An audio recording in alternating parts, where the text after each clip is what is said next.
This is High Court 1. This situation we find ourselves in High Court 1. High Court 1 Ondo Judicial Division.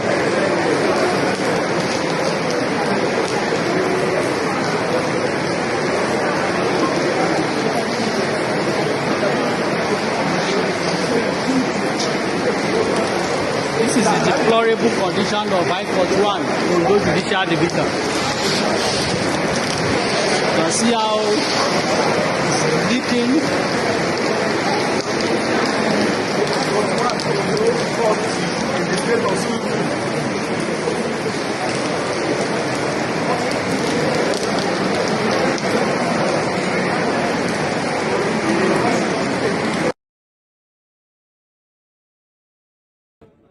Who controls both the rich and the poor? When he moves, there's an exodus. When he speaks, there's a revelation. And when he decides to act, there will be tsunami.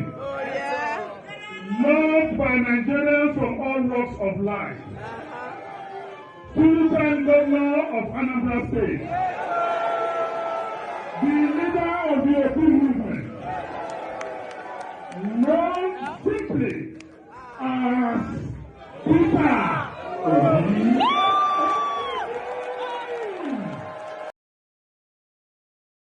I'm not campaigning for anybody. So on a contract, now my money they go pay me. Imagine they don't begin the campaign for 2027. The money I didn't interested in.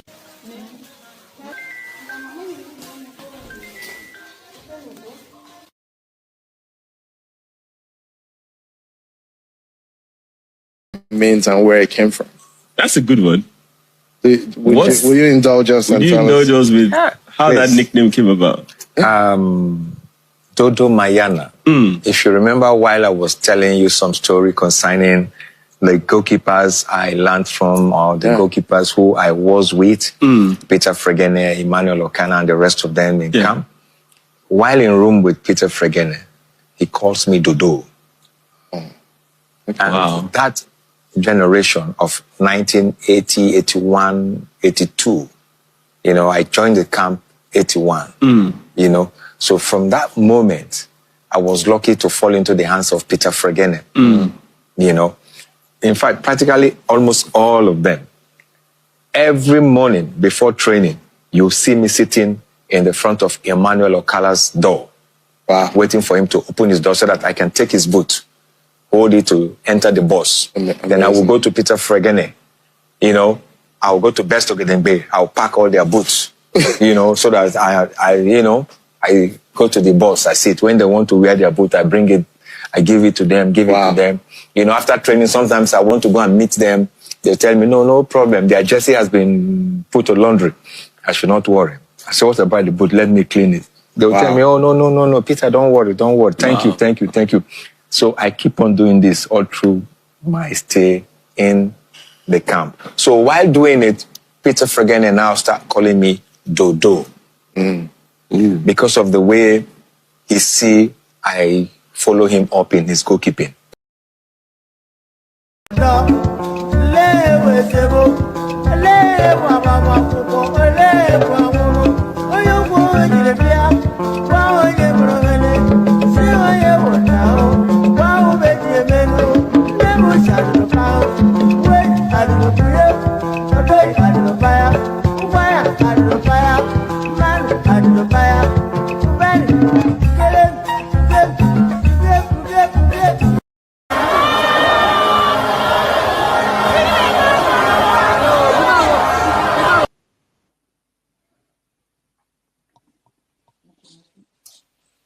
Some of this rally make my blood pressure go up.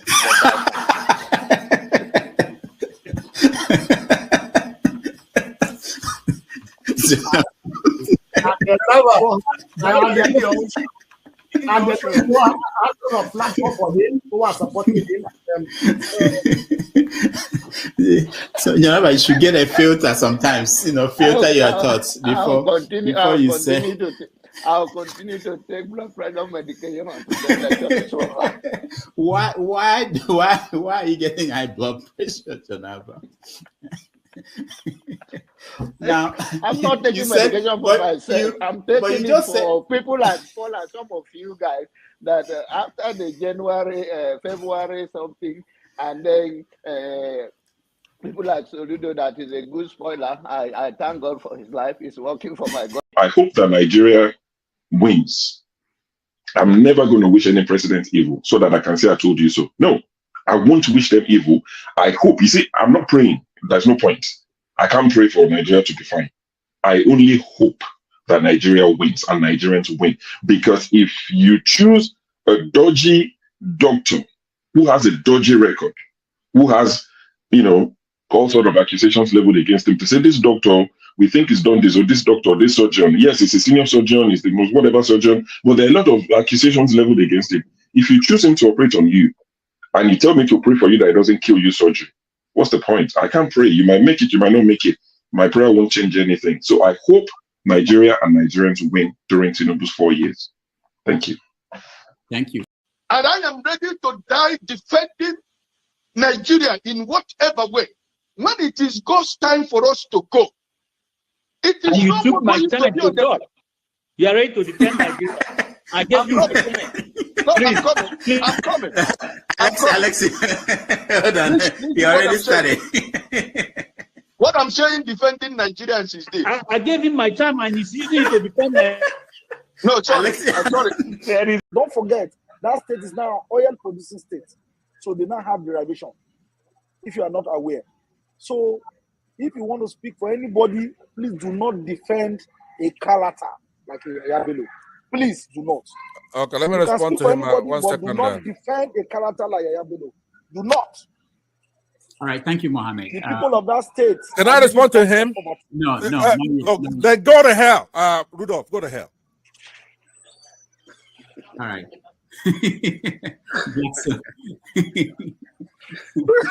Rudolph, I've never seen this part of him before. My God. Tinubu is a criminal, yes, of course, a categorical grade 1 criminal. The only person more criminal than Tinubu in Nigeria is probably Babangida. But he's a criminal, and is he fit for purpose? Absolutely not. Should Tinubu be the president of Nigeria? Categorical no. Is there a better option than him? That is subjective. So show me who he is. I have nothing new to say. People are hungry. Let them die. It's their fault. Yeah, I'm supporting Tinubu 100%. You're supporting Tinubu 100% to deal with Nigerians. Jeez. People like you. So that when next election comes, I will now see whether when people bring money, you will vote for them or you will do your conscience.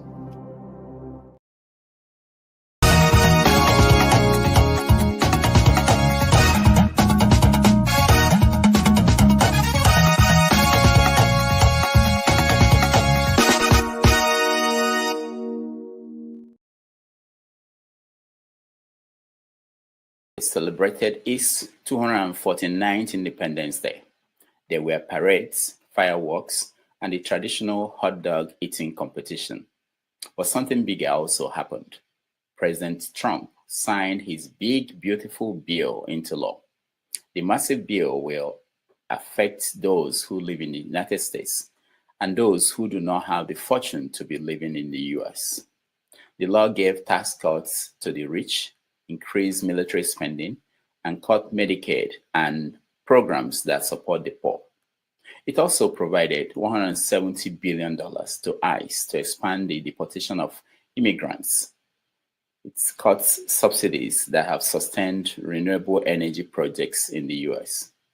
Experts believe that wind, solar, and other forms of renewable energy will suffer due to these cuts. During the signing ceremony, President Trump complained that China makes the components for wind turbines, while China does not use them. Let's watch him. China is right now building 68 coal generating plants, and we're putting up wind. It doesn't work, I will tell you. Aside from ruining our fields and our valleys and killing all the birds and being very weak and very expensive, all made in China. I noticed something, that with all of the windmills that China sends us, where we waste our money because it's the most expensive energy, I see that, they make about 95% of them, the wind turbines. I have never seen a wind farm in China. Why is that? Somebody check that out. Tom Emmer, would you please check that out? The truth is that China is the world's leading producer of wind energy, producing more than 3 times what the US produces. For example, the Gansu wind farm in China, the largest in the world, has 7,000 turbines.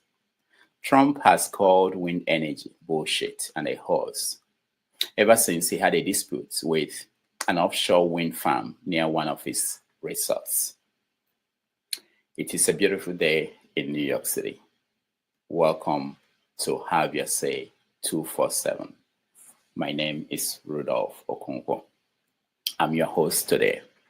My job is simple: to help moderate conversations. And these are some of the topics we shall deal with today. Trump's big win and what it means for the world and immigrants in the United States. President Bola Tinubu of Nigeria is still traveling in the Caribbean. Meanwhile, politicians opposing his government came together under the existing political party called the African Democratic Congress to challenge him for the 2027 elections. Is the coalition strong enough to make the ruling party panic? We shall discuss. But so far, Nyesom Wike, Tinubu's right-hand man in Abuja, had a complete meltdown yesterday on Channels TV. Let's take a look. It was not supplied. Yes, it's correct. It was not supplied. Wasn't it supplied? It was not supplied, yes. That's a crime. Of Israel, it was not supplied. I will come to that. He gave me a Rolls Royce. He took the Rolls Royce. Whether you use the Rolls Royce, what's my business? So, I have a Rolls Royce. Who gave you? So what? Nobody gave me a Rolls Royce. You bought it? Of course. So what? With what money? Which money? So let me tell you. Femi, before Hamatan, there was cold. I didn't come from the same background with Rotimi Amaechi. I didn't were you rich before? Not to me rich. I didn't come. As a student, I was in a Mercedes Benz. As a student, I was in a Mercedes Benz. My father was a general manager of so many companies. So you came from a rich background? I will not say too rich for the Dangotes. But I had a small background. Yes. But Mr. Amaechi challenged you. No, he said you have houses everywhere. I'm Where are these houses? The subject of your wealth. I'm coming to that, sir. So that Nigerians will hear. I've not denied here. His anger, he saw that I used Rolls Royce. So what? It was not given to me by a contractor who was doing job with me. No. A contractor gave him. A contractor gave him. That was bribe. You took from a contractor. I will not do that. Mr. Amaechi said he's not corrupt. No. One of the most corrupt people. I will come to that. And I will come. Are you corrupt, Mr. Wike? What do you mean the word corrupt? No court has found me guilty to be corrupt. When you say the word corrupt. But if you say, well, I like money, hold on. Nobody can do without money. You cannot say because I say, I need money to solve this, therefore I'm corrupt. No. I need money to pay my children's school fees. I need money to take my family's health care. Does that make it to be corrupt? No. But when a man comes in the public to say, I don't like money, you know that man is a big liar because he needs money to solve this problem, to solve it. We're not going to that. You're talking about houses. I'm not a bushman. No, I'm not. I'm from Obiabo local government. Part of Padawa local government before. Well brought up. I have a family background. In fact, when you go to Ekwere Road, my father was one of the few people who have duplexes in Ekwere Road. So you cannot say that. Not too rich, I agree, but you cannot say that. Not at the level Amaechi came from. No. No. It's not comparable at all. Never. Now he said, I have houses. So,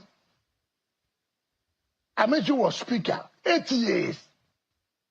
Amaechi was speaker, a governor, 8 years. Amaechi was minister, 8 years. He don't have houses. He has a spiritual problem.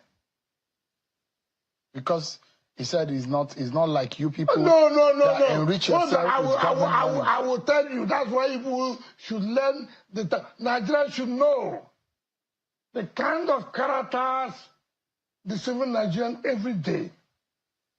Pretending. I will tell you his house in Gusape here, where I live. River State government built. You need a butter bunker to destroy the house. I will come to that. Why would you want to destroy No. What I'm trying to show, the quality. That's the point I'm trying to say. I'm not saying you should just. No, I'm not saying that. What I'm saying that you can't be a poor man and have such a house. That's the point I'm trying to make.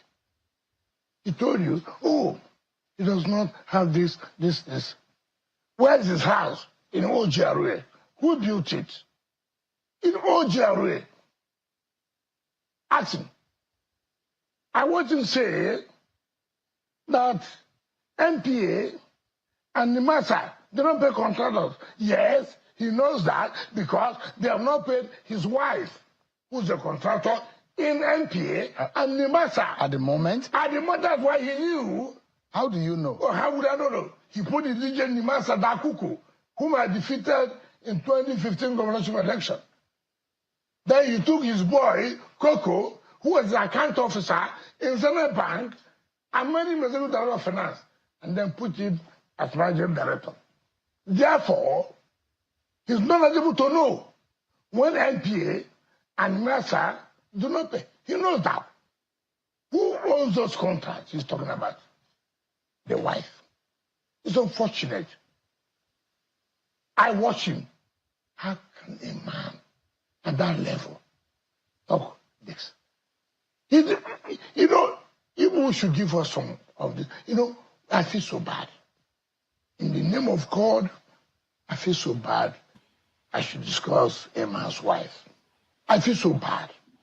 But you disagree about his wealth? You disagree? No, is he older than you? He said he's older.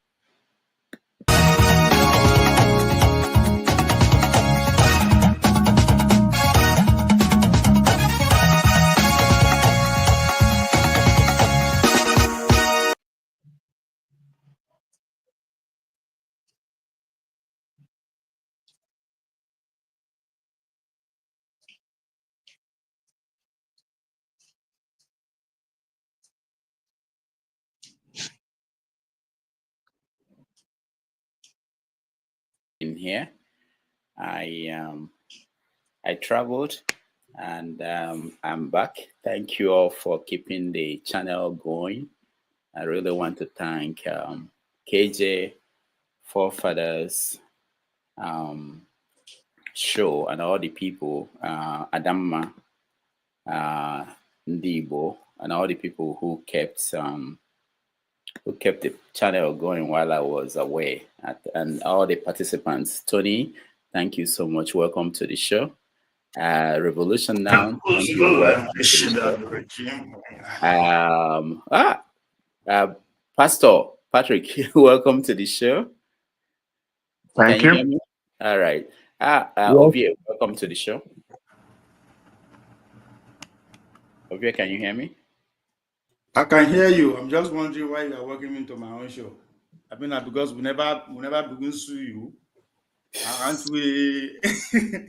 And we shareholders of this of this platform.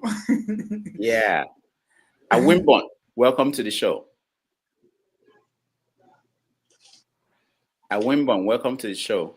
Now Ghanaians, you go feel the welcome. You know, they are still. Thank you so much, Doctor.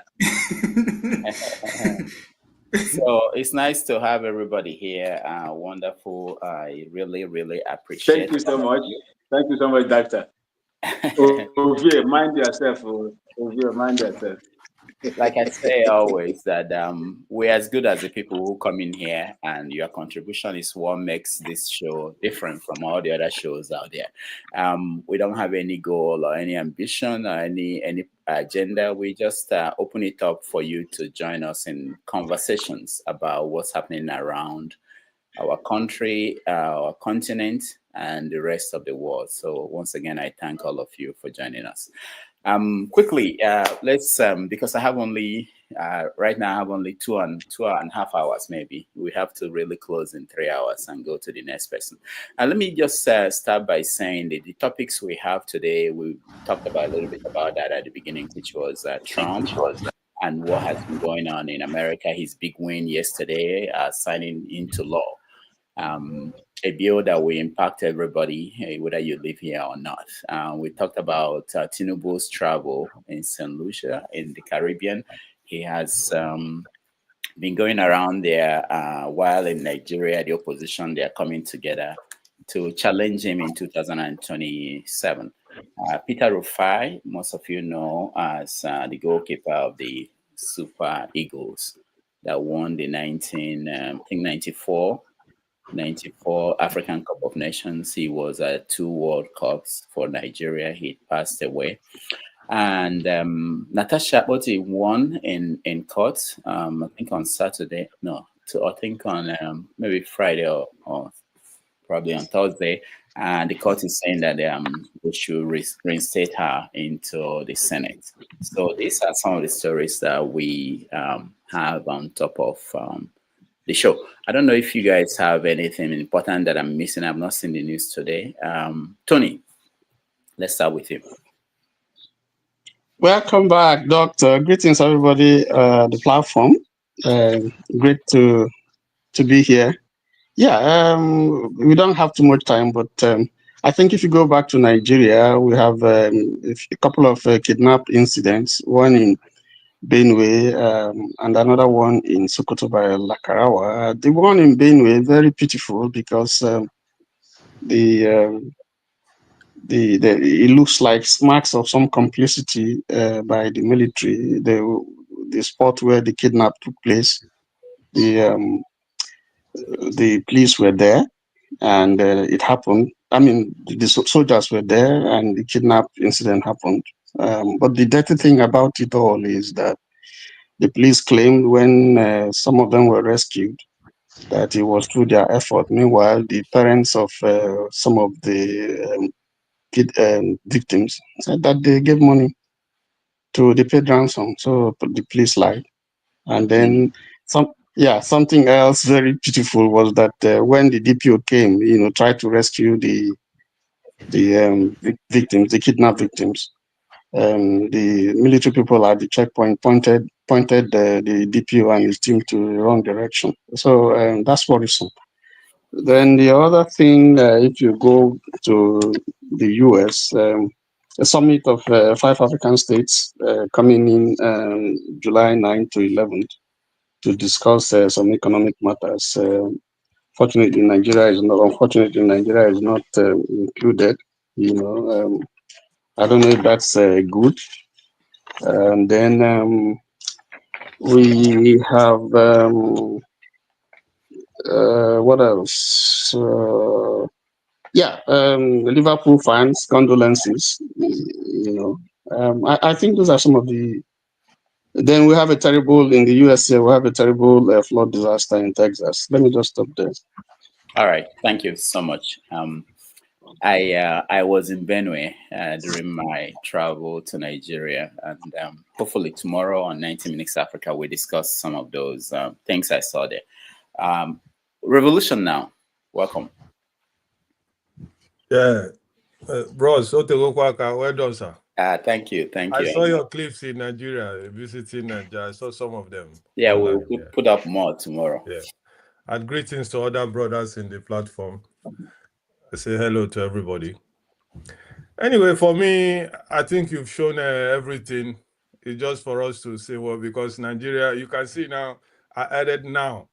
Before it was revolution. Now I say revolution now. It's urgent. It's very urgent.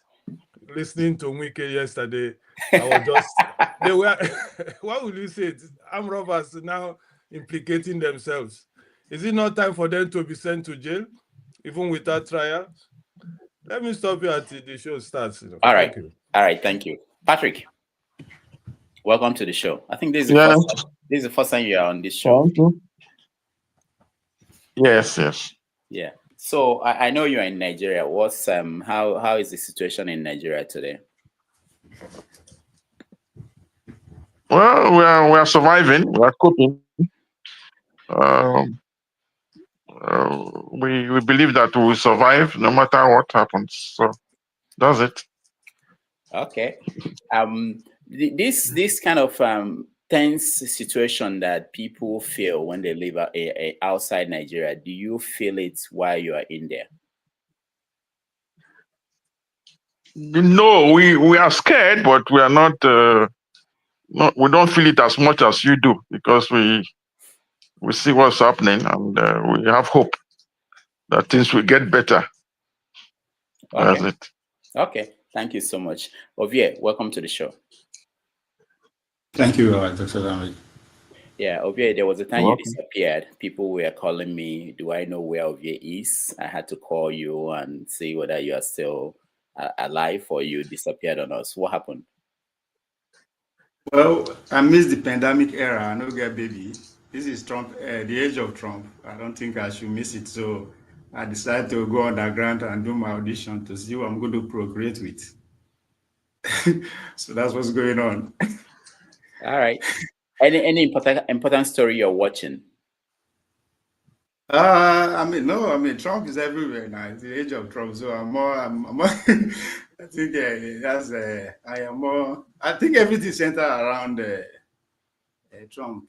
Only Nigeria. When you look in Nigeria, it's as if we're in a different world entirely. So there's nothing new that I'm following that you have not highlighted. And yeah, I think every news that I'm actually following currently is what you want to talk about. So nothing outside there. Maybe as we go along, but for now, nothing. Anything breaking news. All right. What's the show saying? We work with eyes. You're working for eyes. We've been going around catching people. That's why we don't see you. All right, let's go to. It could be the other way around, though. Maybe not be the eye because before Nice car, I'm always outside. That be side, so you never can tell. All right, Awembon, welcome to the show. You're muted. Awembon, you're muted. Can you hear me? Vin, is he sleeping? Yeah, can you hear me? Vin is in the third world country. It's not in Nigeria. In Ghana. I can hear you. Okay. I said welcome. How is Ghana? Thank you.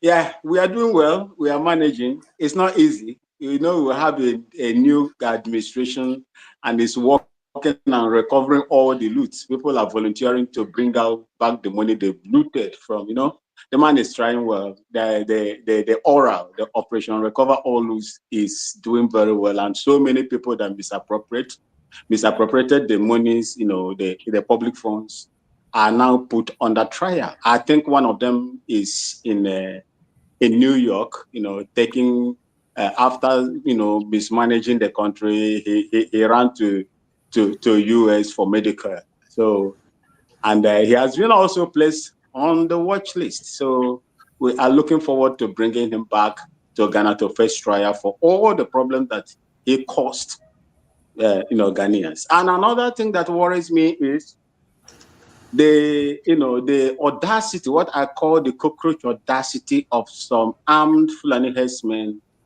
parading the state of Imo State, slinging their rifles, the automatic rifles, at the heart of Imo State. That is what worries me. It keeps me awake anytime I see those things happening within the corridors of the Igbo land, Southeast in general, and none of the politicians are talking about it. Only the ordinary Igbo people in those areas are talking and shouting and making videos, but the politicians, see it as something normal for someone that you have nothing in common with to enter into your space, sling his rifles, automatic rifles, on guard, walking, grazing cattle in the heart of Imo State. It's an eyesore to me. And one other thing, Dr. Damages, I have to say here is this. There is one guy they call, is it Mr. Manager, a YouTuber, that is, prognosing into the activities of an Igbo king in my own country, Ghana. I would like to advise that guy, I think it's from Yoruba extraction, to stay away and concentrate on what is happening. The king that is here, because of his actions, that thing is going viral.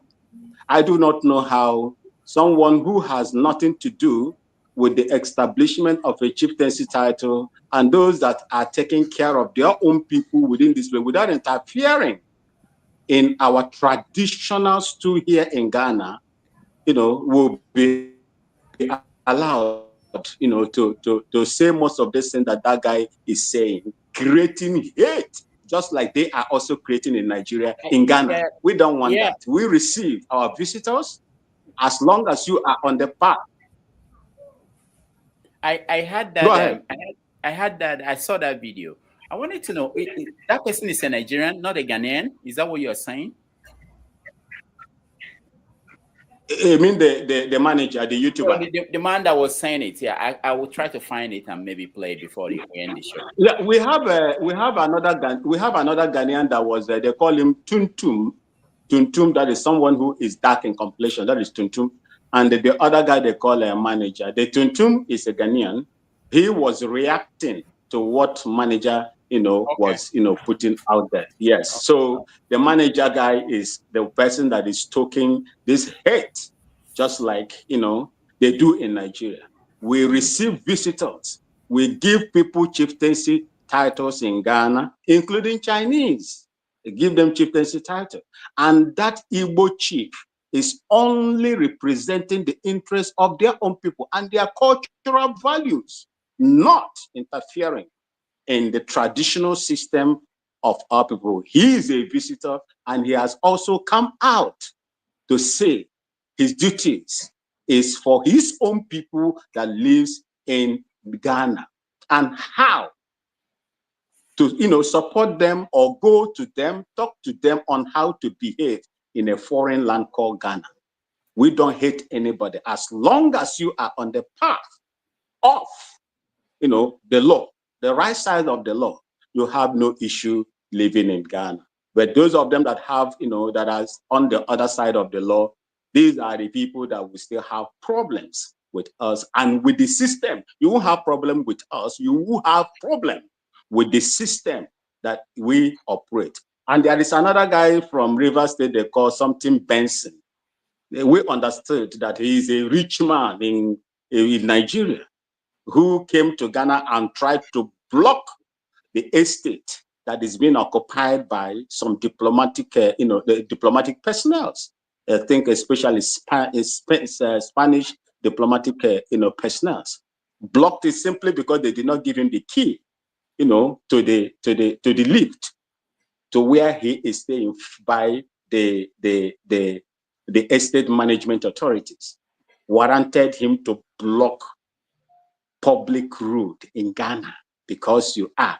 He was consequently arrested, taken to Central Police Station, Accra. And, I don't know what, I think they are dealing with it as well. These are some of the things we do. Things that they cannot do in Nigeria, so we don't these are some of the things that worries me. Yes, thank you so much. All right, thank you. I appreciate you. Ike, welcome to the show. Dr. Damages, welcome back. Yeah, thank you. Thank you so much. It has been a while. I know. Several weeks. My brothers, God bless all of you, my brothers. Revolution now, you disappear. You are now like, we have to fill a form to see you right now, right? It's good. You're enjoying your life in Sweden. It's good. We don't have a problem. My brother, Awi Bim, thank you for your comment. I want to appreciate what you just said, because the guy you said that blocked the road, he can do it in Nigeria because we have a lawless country. As long as he belongs to the class of people who has money, he can do whatever he wants in Nigeria. So sometimes they forget that they are not in Nigeria when they go to somewhere else, because they be what they have, the money they have, the stolen money they have in their pocket. They can do anything they want anywhere. And they forget that there are laws in other countries. So I appreciate you for your defense of the chief of the Igbos, that what his duty in Ghana is. God bless you. I appreciate that. Also about what is happening in Imo State, my brother. You know the governor of Imo State. He's an Hausa agent. He's an agent of the Northerners, right? He's the kingpin of the demon of APC in the southeast. He is their leader. So anything goes. So we are not surprised. I'm from Imo State. Every time we talk about Imo State, I'm always standing up for what is going on in Imo State. So am I going to be surprised of what the Hope Uzodinma is doing in Imo State? No, because it is what it is. So but God will help us. Just to say, Dr. Damages, welcome back until we go into the topic that we have. God bless you all. All right. Thank you, Ike. Finally, Comrade Omori, welcome to the show. Good day, Dr. Damages and the panelists. Greetings to our viewers across the globe. It's a pleasure to be here. All right. Comrade, let me start with you. We are going to start the topics, and the first topic we are going to deal with is the formation of, not really forming of a party, but the coming together of the coalition under ADC. Is that something that you think will change the trajectory of Nigeria and challenge the ruling party? Before we do that, I want to mention that tomorrow on 90 Minutes Africa, we will have a double header, what in sports we call double header. We are going to have two conversations. One will start at 12, the other one will start at 1:30. At 1:30, we are going to have our guest, Declan Galvin, who most of you know. He just came back from Congo and Rwanda. He has real first-hand information on the situation on ground there. And I was with him in Nigeria early last month. So we are going to have that conversation about things he saw in Nigeria, things that happened in Congo, in Rwanda, in Ethiopia. Of course, the situation in Kenya. I remember there was a protest in Kenya last week, and he was in Kenya when that happened. So we are going to hear from him tomorrow at our normal time of 1:30. But again, tomorrow at 12, we are going to have a conversation with Professor Ivan.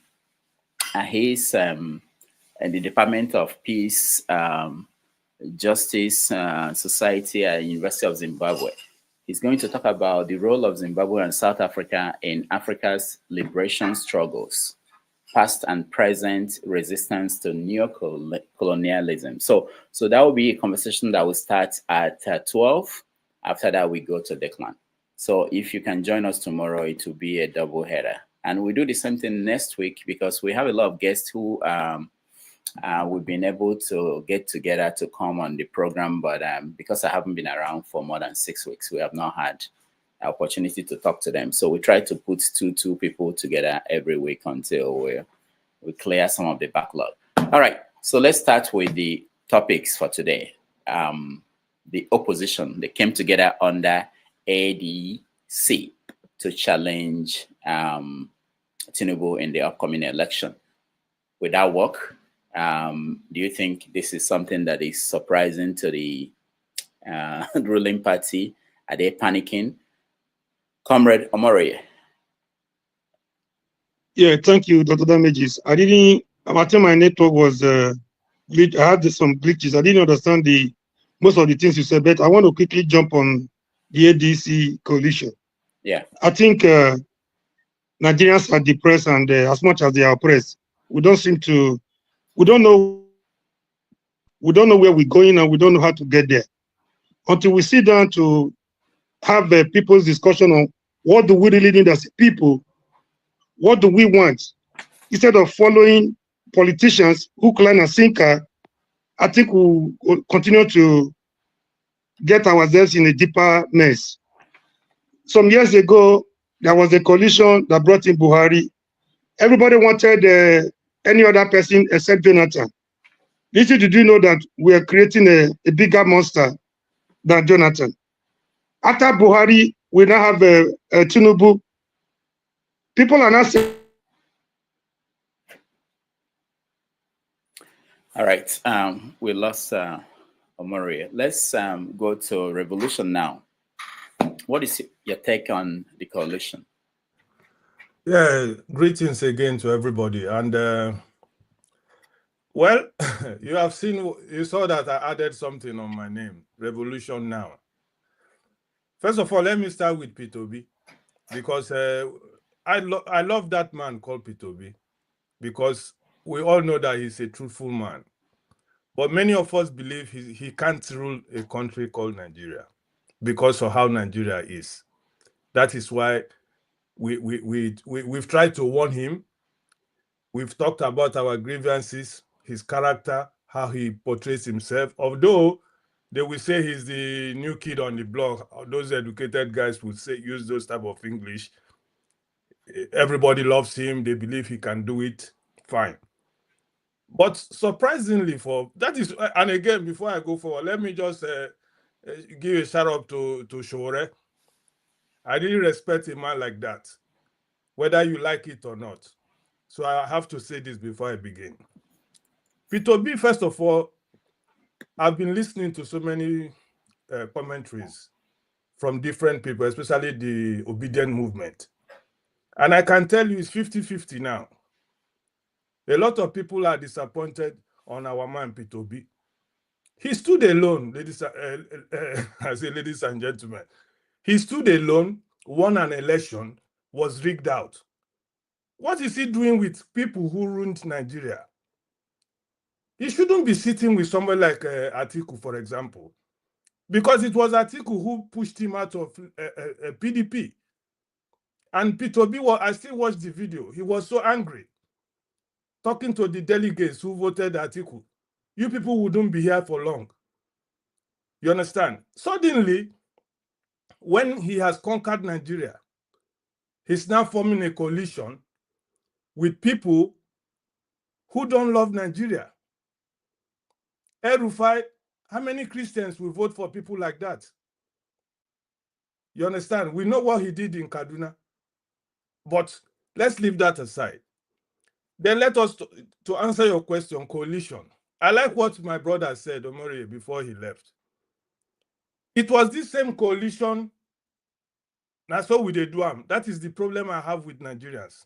90% of Nigerians are people like Naso de Duam. That's how they brought APC to Nigeria. And we know what we are suffering. You will see so good educated people, they will be telling you that, yes, nobody can do it alone, except coalition. Coalition is what we are suffering today through APC. They join hands to remove somebody who is lucky. And we know what we are suffering today. So for that coalition, if you ask my honest truth, it's just a laughing stock, especially involving Peter Obi. Alhaji Dante, I listened to him. He wasn't happy. He's not happy about it. He might tell you, yes, because he's an obedient guy. He's somebody who respects his principle. He was just trying to paint it, but he spoke the truth. What is Obi doing there? If we want a change in Nigeria, it should be a change It should be a change. If it's going to take 10 years or 15 years time, let's wait for that total change. Not say, okay, let's remove this man. Nigeria is going down. All these big guys in ADC or what they call themselves, they don't care about Nigerians. They don't. Amaechi, look at my brother Wike yesterday. Now I call him my brother because he was exposing both of them. How they stole Nigeria. Amaechi is saying another thing. Wike say, don't worry, make I open Unanyash. Now so we do. Now so we do. So when now these people come to coalition and we, the street boys, are now watching them, so but you see them. And this is where my brother Peter Obi is sitting, trying to do what there. Let me leave the other people to talk because there's a lot of anger in me. See, at least seeing Peter Obi. And let me just end with this. Now is the time for Nigerians to know who their savior is. And for me, let's back Sowore. I'm not campaigning for anybody. Sowore is the only person that I believe strongly. Thank you.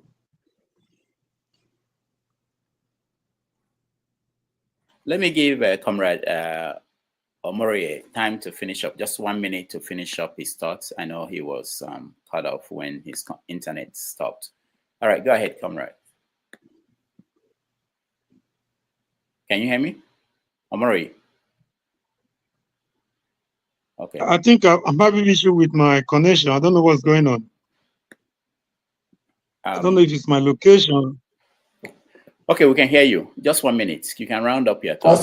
That's to tell you how AAC and Sowore are in the ranking. All right. And let's go to Tony. Tony, what's your take on the coalition? They are struggling. Thank you, Doctor. I think, first of all, there's a need to do some correction here. There's a difference between merger and coalition. What happened with Buhari was a merger of parties. Now what we're dealing with here is coalition. I think there are two different scenarios. So it's important to make that correction. Now, going from there, I think it's a little bit too early in the day to make a prognostication of what is likely to happen. But you can see that with the gathering, you can call them of the good, bad, and ugly, which has always been in our political space system. You never had a party of just saints. It's always been a party of saints and sinners. And we need the mix, the entire mix. I don't think that there's anything wrong if you have previously estranged politicians coming together. Because basically, if you know what politics is, there are no permanent friends, but there are permanent interests. So if you look at the coalition the way it is, I believe that there's a need, to challenge the ruling party, because if you look at all the indices that we have seen, they have not done well. You can say it's too early in the day, 2 years, but we can even see that it's possible within 2 years to begin to show a direction, to see a policy statement that is focused, that is visionary, that can deliver. So these 2 years, have they done something? Yes, they tried to do something, but what's the impact? Because all people look at is your pocket, kitchen and table issues. How does it impact me? How do I feel? Do I feel better? Can I buy rice cheaper?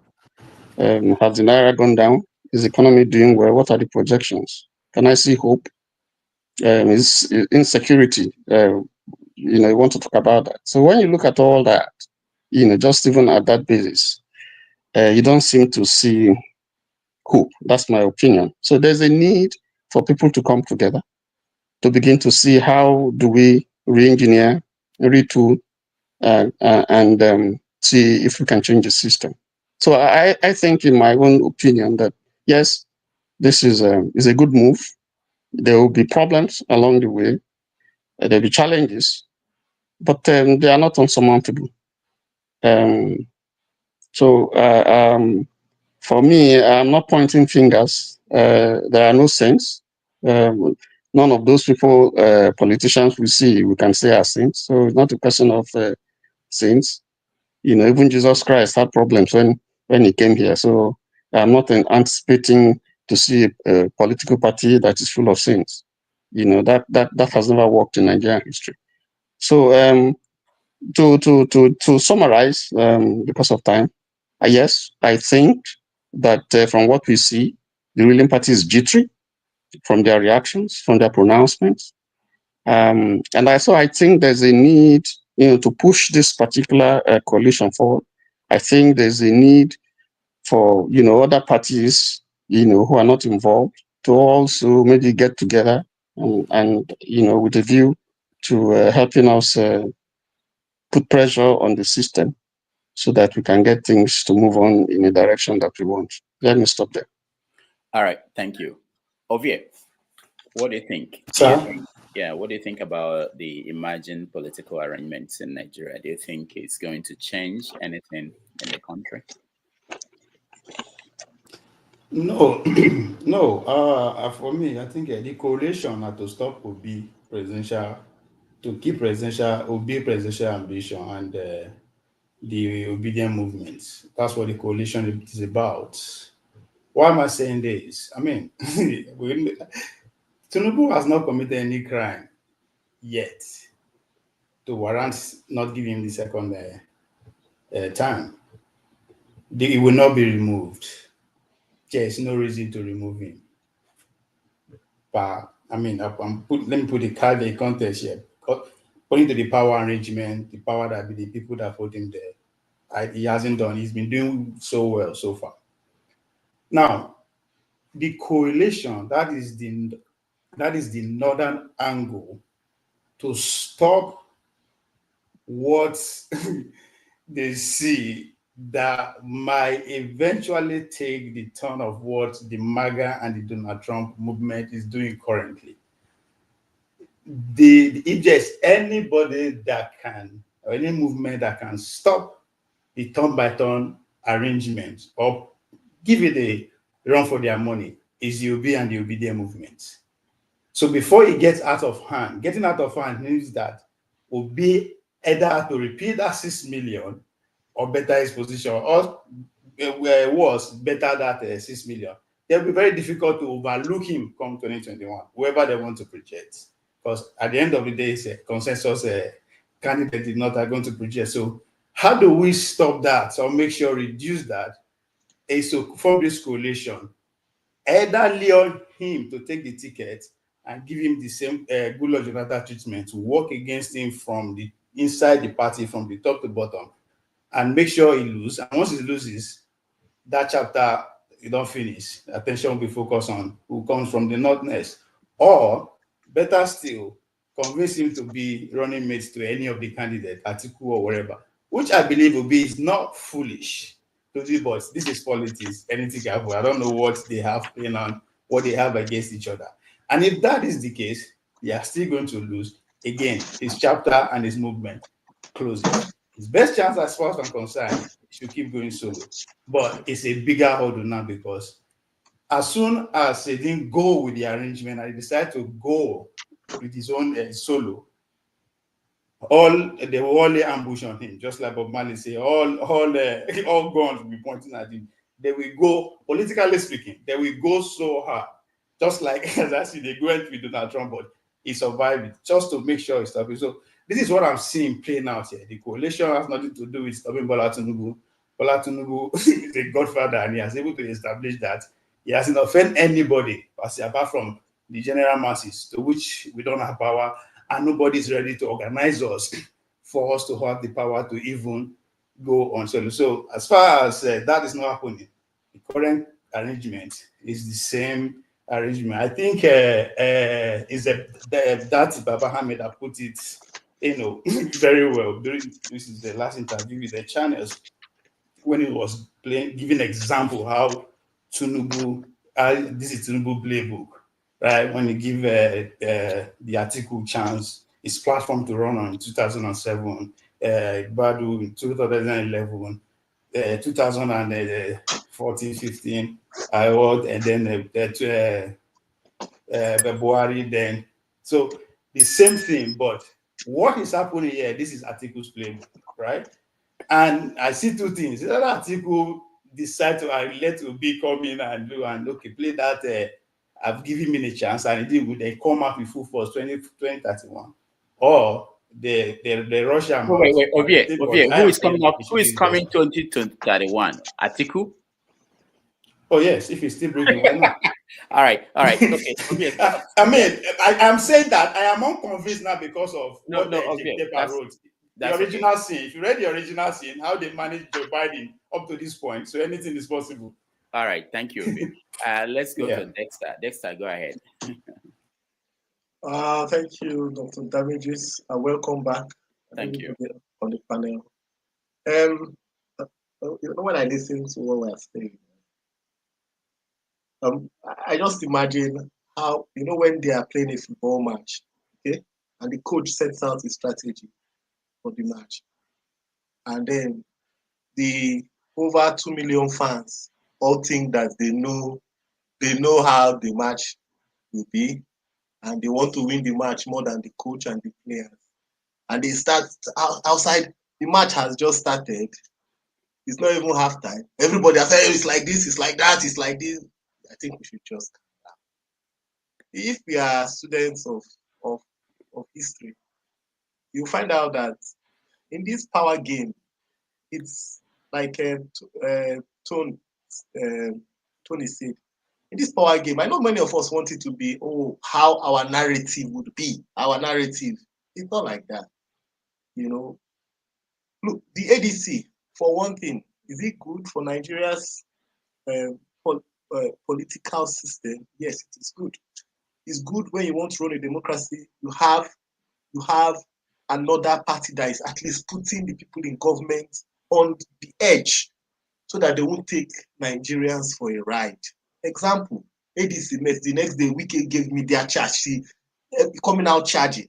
You want the people in responsibility to feel the sense that they need to do what is right. That is one. That is on one hand. Now, about whether, I think many of us are just being too emotional about the Peter Obi situation.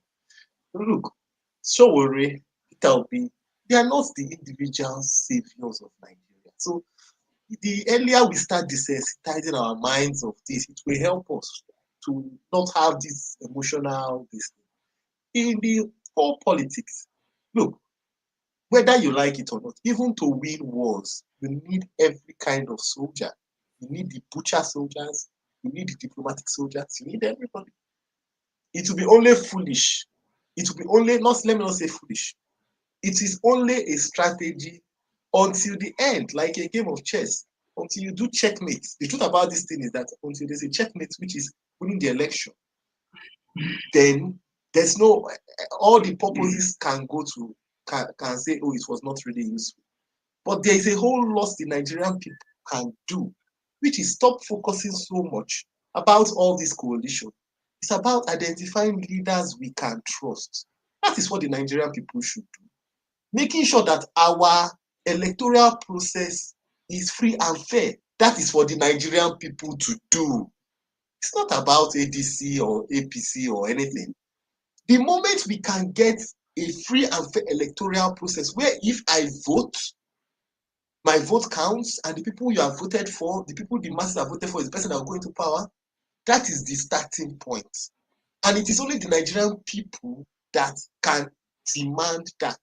It's not coalition, it's not APC, it's not PDP. Thank you. All right, Dexter, thank you so much. Wimbon, let me hear your view because I missed you on this topic, which is the coalition and what you think is happening. Do you think it's going to solve the problem? Is there something we're missing, like Dexter said?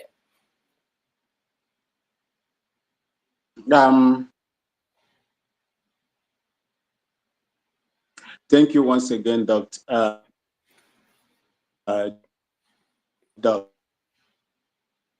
They say no matter Nigeria, it's not about coalition, it's not about merging, it's about the foundation of that country. Are you, all of you that are sitting down here, including me, who is also, have interest in what happens in that country, because that is where my mother comes from? What stake have you in the document that is operating Nigeria today? If you don't have any input, your interest is not carried along. Whether you form a coalition 20 times or 100 times, it is not going to improve the life and infrastructure of that country. It is only going to improve the pockets of those that are going to benefit in the coalition. So that is how I see it. I see what they are doing. If you look at APC, whether you call it a merge or the same thing, their utmost intention as at that time when they merged was to take up government, to unseat Goodluck Jonathan. And that is what they did. If you form a coalition now that is coming to challenge the current status quo of government, what you are planning to do is to unseat him and take him out of that leadership. Who are the people that are going to control the affairs of this, leadership? Peradventure, they become, they win the power. It is the same old people that have successfully destroyed that country with their actions and inactions. People that could not, in fact, majority of them supposed to be cooling in prisons today. All of you were there when a sitting governor told the whole Nigerians that, oh, we know the people that are killing Nigerians, that are, paying Nigerians all over, and we have gone to sort them out and pay them. If it were any other person outside the North, what could have happened to that man? He is one of the people that are coming out to form coalition for you people. What do you expect? What do you expect? Whether coalition or no coalition, I don't see any fruitful gain that is going to get that is going to ease the suffering of the Nigerian people. Thank you so much. That is what I have in that. All right, thank you. Let's go to Ike quickly. Ike, your take. We're giving 3 minutes to everybody now so that we can catch up on everybody and go to another topic. Well, first of all, before the last comment of Desta, he said in the military war, you need the butchers, you need the whatever. We are in a country where some of us who claim to be decent Nigerians are not in the political space. And we are not ready to be in the political space. So I don't know who we are blaming. The people that occupy the political space are the criminals that have taken over the political space. They, their children, their cronies, and their friends. And me and you are not ready to take over the political space, and you are complaining. Who are you complaining to? Who is going to do it for you? When you say those genuine Nigerians we are talking about, when you tell them about politics, I say, listen, forget me, I don't need politics. Politics is not my life. I don't need it. It's a criminal organization. It's a corrupt institution. When you are not ready to go in, the same people you are complaining here will take over the political space. And they have taken it over. We tried it in 2023. Genuine Nigerians came out to try it in 2023. We are suffering the consequences of people who claim to be genuine Nigerians that are not ready to take over the political space. The few people that were able, we thought that they were decent Nigerians who rode on the back of Mr. Peter Obi. Where are they today? They have joined APC. They have joined the group. So, if you say you are not for this coalition, I want to ask you a genuine question. The political parties that you have in Nigeria today, the government in power has taken over every political organization in Nigeria. You can't even, their plan is to make sure that, example, like Mr. Peter Obi has no political party to contest election in 2027. The chairman of PDP is the chairman of burial party of PDP because PDP has already been buried. The same thing with Labour. So if you are saying that you don't want this coalition that they're trying to do, fine and good. Where are the Nigerians who can take up the political space? So in this case I am saying about, it is the Nigerians who are supposed to be discussing about what happens in the coalition. For example, me as Mr. Ike, I'm not going to talk much about the coalition because it's just about 3 days. We have not seen the documents. Nigerians have not seen the document of agreement, what was said and what was agreed. So we cannot continue. We cannot just come here and begin to say, listen, if Nigeria we are talking about today, the existence of Nigeria today, you need the good, you need the bad, and you need the ugly, because that's the only way forward. If you are thinking that you're a genuine Nigerian, you're a decent Nigerian, but you're not ready to go into the political space, sorry for you, my brothers and sisters. You got to be part of the political space, and if you are not, they will continue to take over. All right, Ike, thank you. We're giving everyone 3 minutes to weigh in. I want Revolution now and Omore, if by the time we come back, I want you to weigh in on Showere's position. I know that you two support Showere, his position that he's not going to join the coalition. And like you said, Revolution now, that even if we have to wait for 26 years to get the kind of government we want, that we should do that. All right, KJ, welcome to the show. Now, once again, let me thank you for keeping the channel going while I was away. So I appreciate you. Thank you so much, Dr. Rudolph. Appreciate your coming back. the weight I've been taking off my shoulder. You can see I'm just lounging around. You know. This morning I was thinking, can I do this again? I mean, I like this that I don't have to worry about.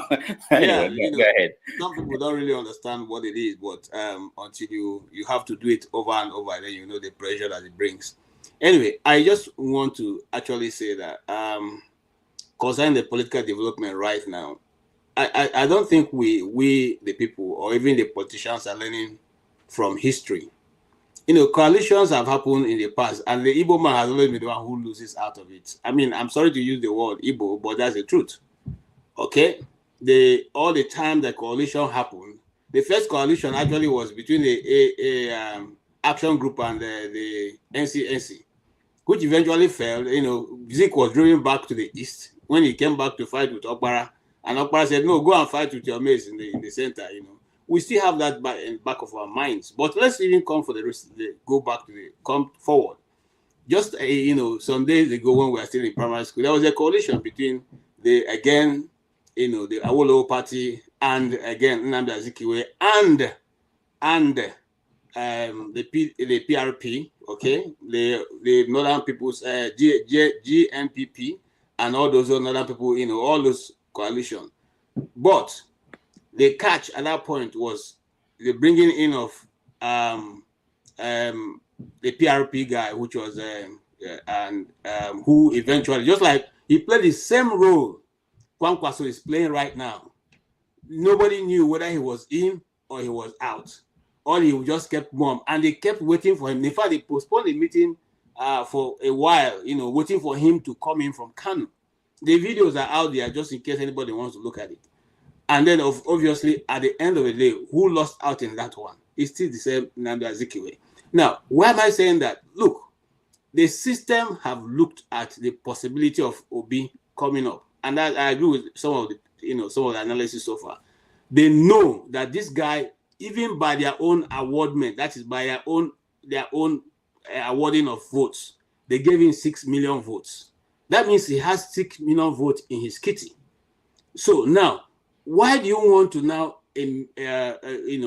come into a coalition with people who the best of them won only one state? Okay, that is one. Secondly, why do we always want to pander to some, the suggestions made to you? You should be bold enough to stand out, because if you understand what you carry, then you don't have to dance to anybody's bidding. I think Obi is the beautiful bride here. He should be dictating, not joining. He should be dictating, this is the way I want it to go. Because you know, whether you like it or not, you have 6 million votes who you didn't pay cover for. who you did not activate. In fact, right now, it's still as if you are the president because you go to states. You don't rent any crowd. The place is filled with people. So what are you afraid of? That's one. Two, if I were him, since I've already got myself into this nonsense, coalition, you give your own terms, okay? You dictate what your terms are. And for me, I think the most honest person that he will get to ever be his vice is the same Dati Ahmed. So if he goes to there and say Dati Ahmed Baba should continuously be my vice on this ideal, then I think he will go home free. But if he goes and follows whatever is going on and decide the worst mistake he will make is to say he will going to be vice to Atiku, because let's face facts, okay? Except some magic happen, they don't like Atiku. I mean, if you are a northern politician who inherited People's Front from the late Yar Adua, and up to this moment you are only able to win just a locality where you do well, then I don't think you are doing very well. Maybe your time is up. And those of us in theater say what? It's better to bow out when the ovation is loudest. Don't wait for the clapping to go down before you go out. So for me, if I were him, I would have taken a back seat and allowed these people to go forward. If it's actually for the good of the Nigerian people. But right now, I don't think for the good of the Nigerian people. It's how to keep this man called Obi back in his where he's supposed to belong, because he's biting more than he can chew, or that what has been allotted for him. He's trying to take over the dance. He's taking over the market. And so they want to make sure that he's not able to sell. My brother, that is where I see it too. Thank you so much for obliging me with a few seconds. All right. Thank you, KJ. Man of Prestige, welcome to the show. Yeah, thank you, Dr. Damage. Nice to have you back. Yeah, it's been very good to see you. Thank you. Yeah, Dr. Damage, before I proceed, please, special request. Give me 2 more minutes to my 5 minutes, because I need to add my opening statement to this. It's very important that I combine it, because my narrative is going to, it's going to show why I want 2 minutes. So thank you very much. I know you're already giving it to me. Thanks. No. Do you understand that when I do that, other people will demand the same? It's okay. It's okay, Dr. Damage. Go ahead. So let me go ahead. So the point I'm trying to make, I heard what KJ said, and I started listening when Ovie started talking. Ovie said that Tinubu is not supposed to be moved because he hasn't committed any crime. I beg to be different. Not a criminal crime in that sense, but he has committed a crime against Nigeria. Because of where he has taken Nigeria, Nigeria has gotten worse. This is the worst government in my lifetime. So in that sense, it's a political crime. It's not an indicted crime. Why am I saying this? And I will give you an example. I'm not going to go global. I'm going to give you an example of a country within our own pedigree, which is Ghana. And I'm glad I have a Ghanaian here, because I've reviewed what Ghana has been doing recently. Their cedi has appreciated 33% beginning last year, November. It has appreciated. It's one of the highest performing, currency in the world among the 150 something countries. What are they doing different, that we are not doing? When this their current president came in January 7th, their cedi was 14.70 to $1. Now it's 10.30 to $1. What are they doing that we are not doing? You may say they are very small country, 35 million or whatever it's called, and we are about a few hundred million. But that notwithstanding, population is supposed to be a plus for us. That's the human capital. We're supposed to utilize it like China is doing, but we're not doing it. We floated the naira, we removed the first subsidy. Where is the money going? So, no share. We're not doing it. Demand that has come in has been very prudent. Has naturalized their gold. What have we naturalized in their country? This is why Ghana, is doing well. We need to emulate what is right. That's my point I'm trying to make. All the whole policy this government has implemented is good on paper, but Nigeria is not going to eat paper. Let the policy work. Nothing is working. Let the so-called expert here. I see my brother here, which is good in Tinubu policy. Hopefully he will talk after me and tell us what is good. I'm talking about Kulata. And tell us, what I say that is wrong. And from there to Ghana. But having said that, let me go to what we are talking about the coalition. Am I in favor of the coalition?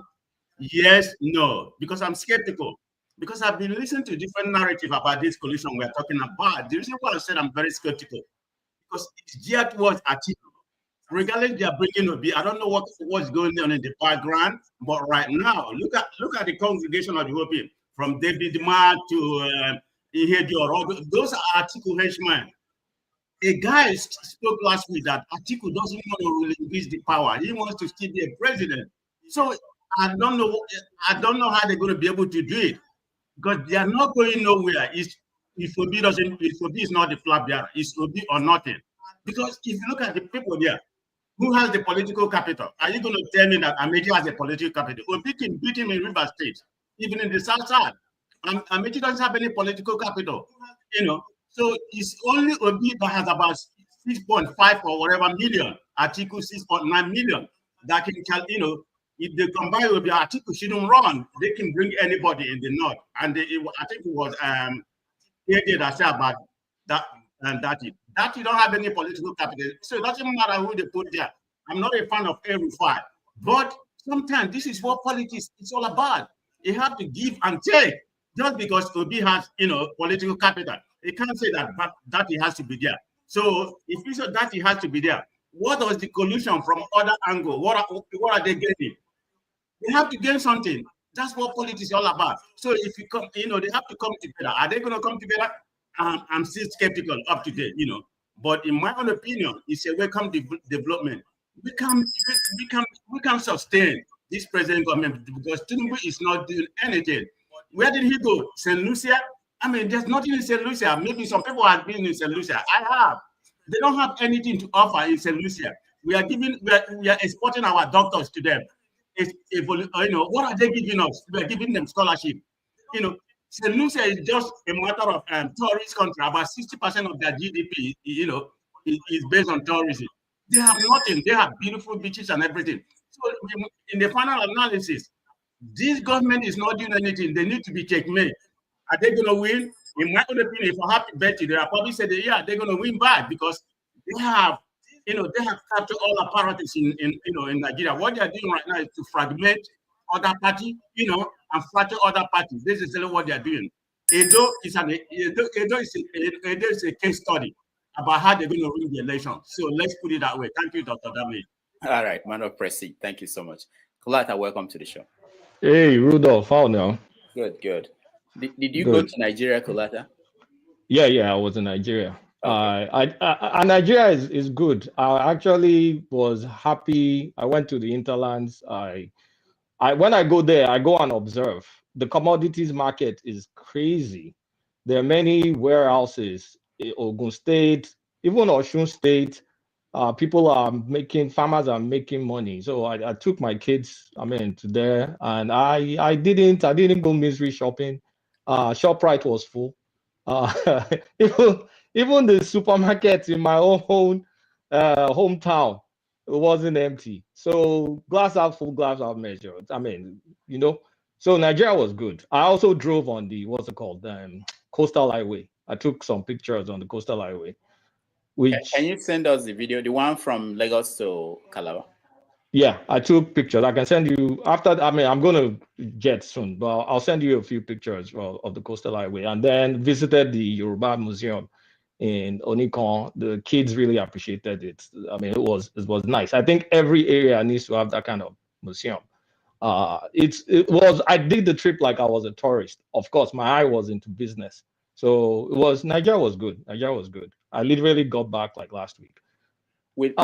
Will you invest in Nigeria based on what you are? I am already started, Rudolph. I've already started. That's why I'm dialing down politics.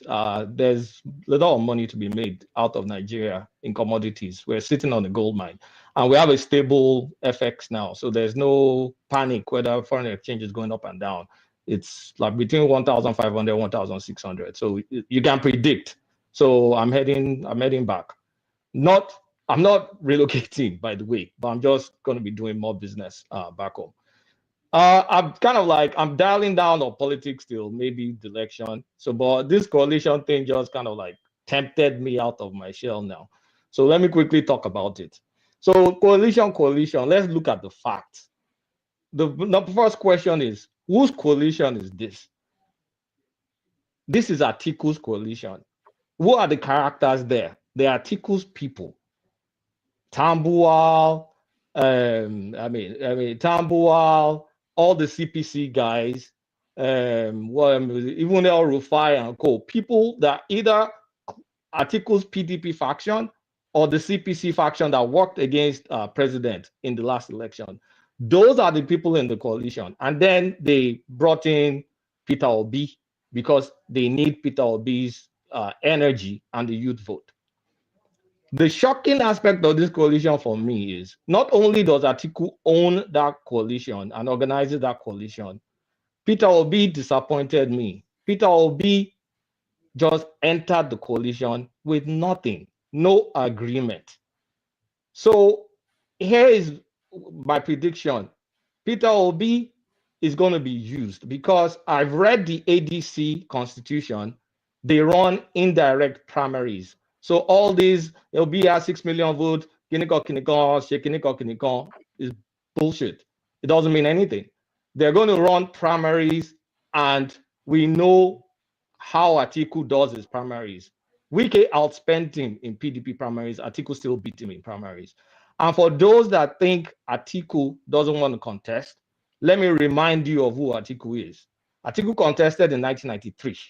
The only year Atiku did not attempt to contest is 1999, and that was because he had already become governor of Adamawa. He tried to upstage Obasanjo even in 2003. 2007, he ran under ACN. 2011, he attempted to run. He was knocked out during primaries. 2015 too, he tried to do primaries against Jonathan. You guys remember, he tried to run. 2019, of course, Atiku and Obi. 2023, that was supposed to be Igbos or Southern turn in PDP. He ran. The man officially is 78 years old. Realistically, this is his last shot. And realistically, he assembled this coalition. Are you telling me, an adult here, telling me that Atiku is going to give it up? Is not going to contest? You must be joking. So this coalition, I just don't understand if Obi has had an agreement to become VP, because the end result of this thing is they're going to do primaries. Either Obi accepts VP, because there's no way in hell Obi has the delegates to beat Atiku in the primaries. No way. So is either Obi is going to become vice president, and maybe he's agreed to become vice president, or he does what he did in the last PDP. He pulls out. So Obi is, disappointing.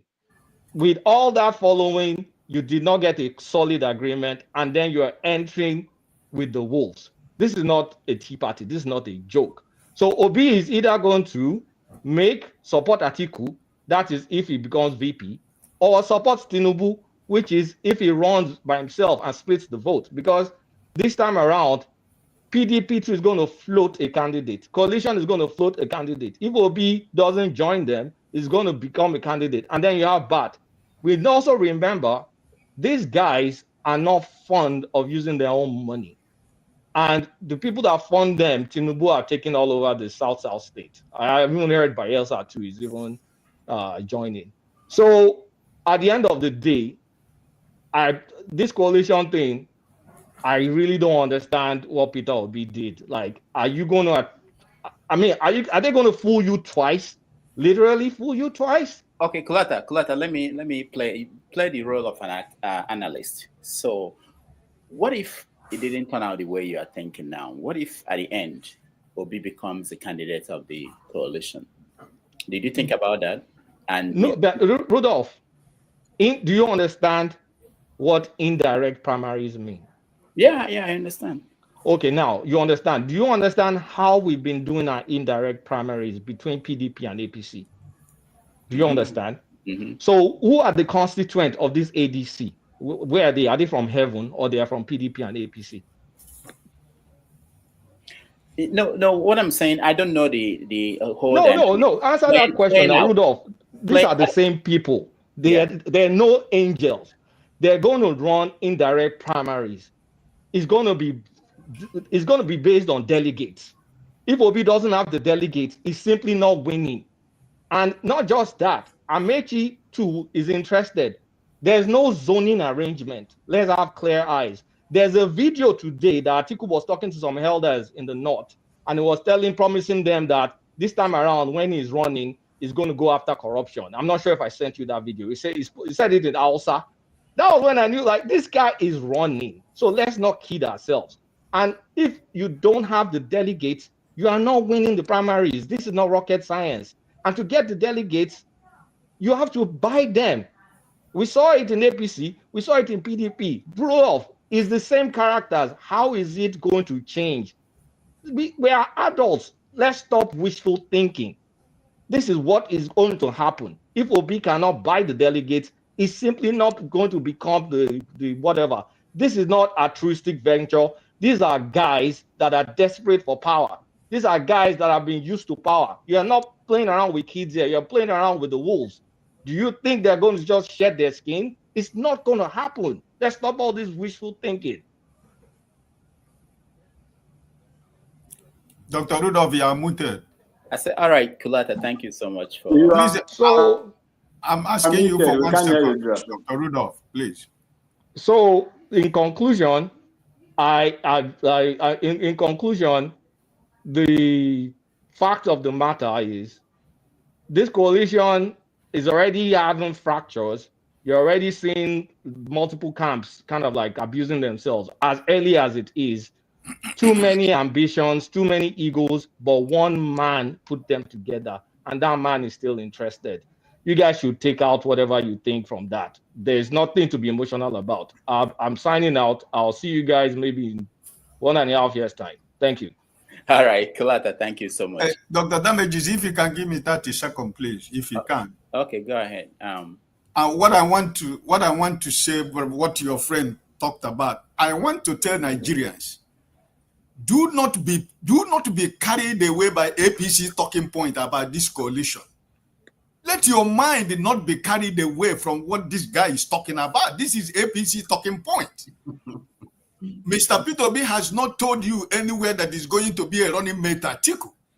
I just said here when I was making my statement, we have not seen the original document of what this coalition is all about.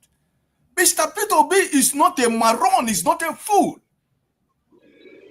If you believe in what he believes, follow him. If you are, when he gets you to a place you don't want, walk away.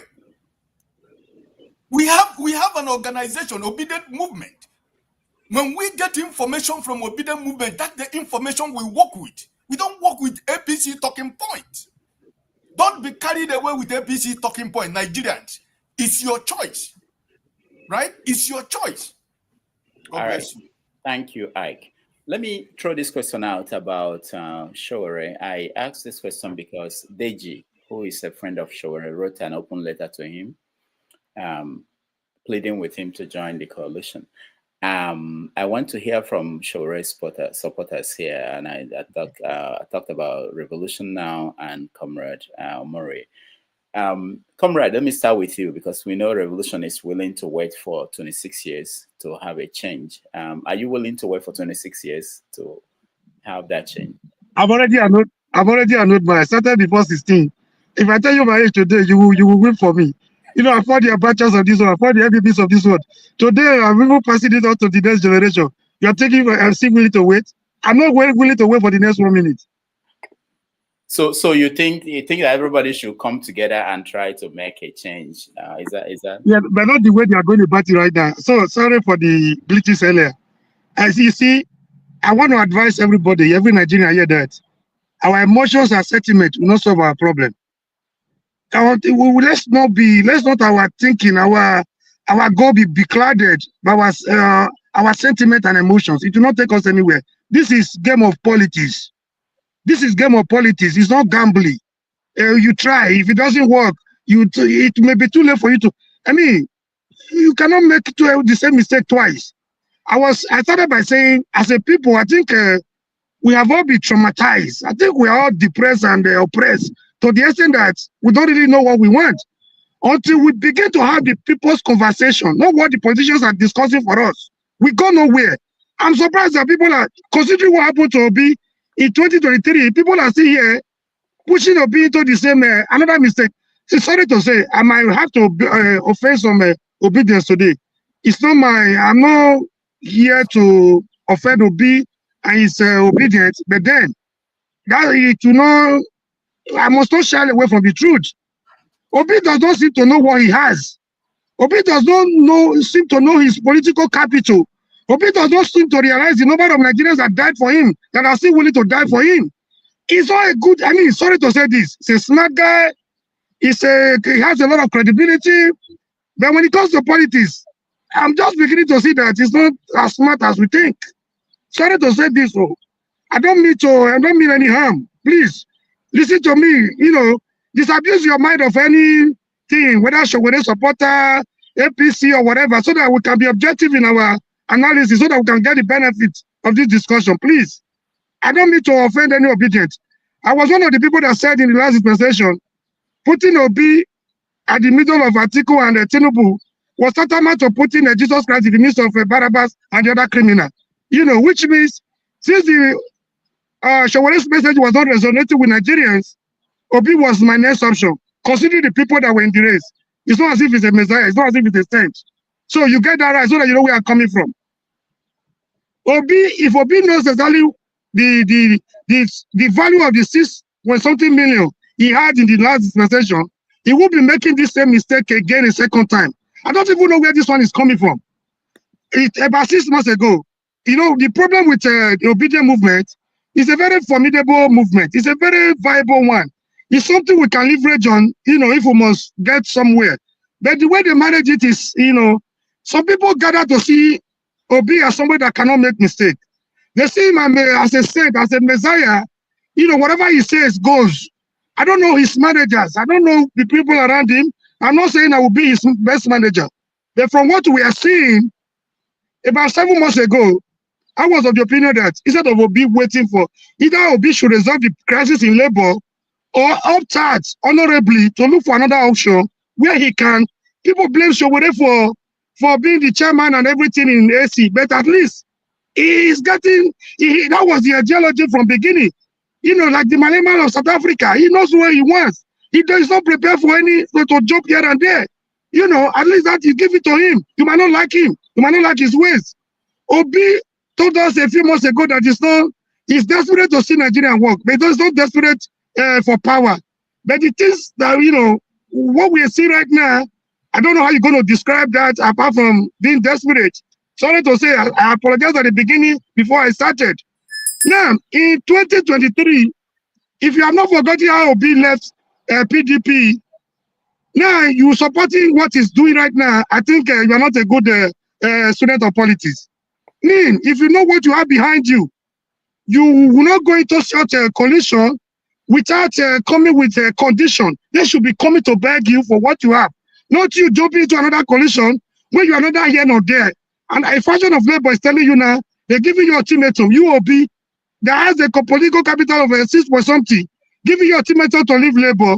You are going into a coalition where what happened in 2014 is even different for this. What happened? What brought Buhari to power in 2014 was a major, not just a coalition. Buhari has his CPC intact.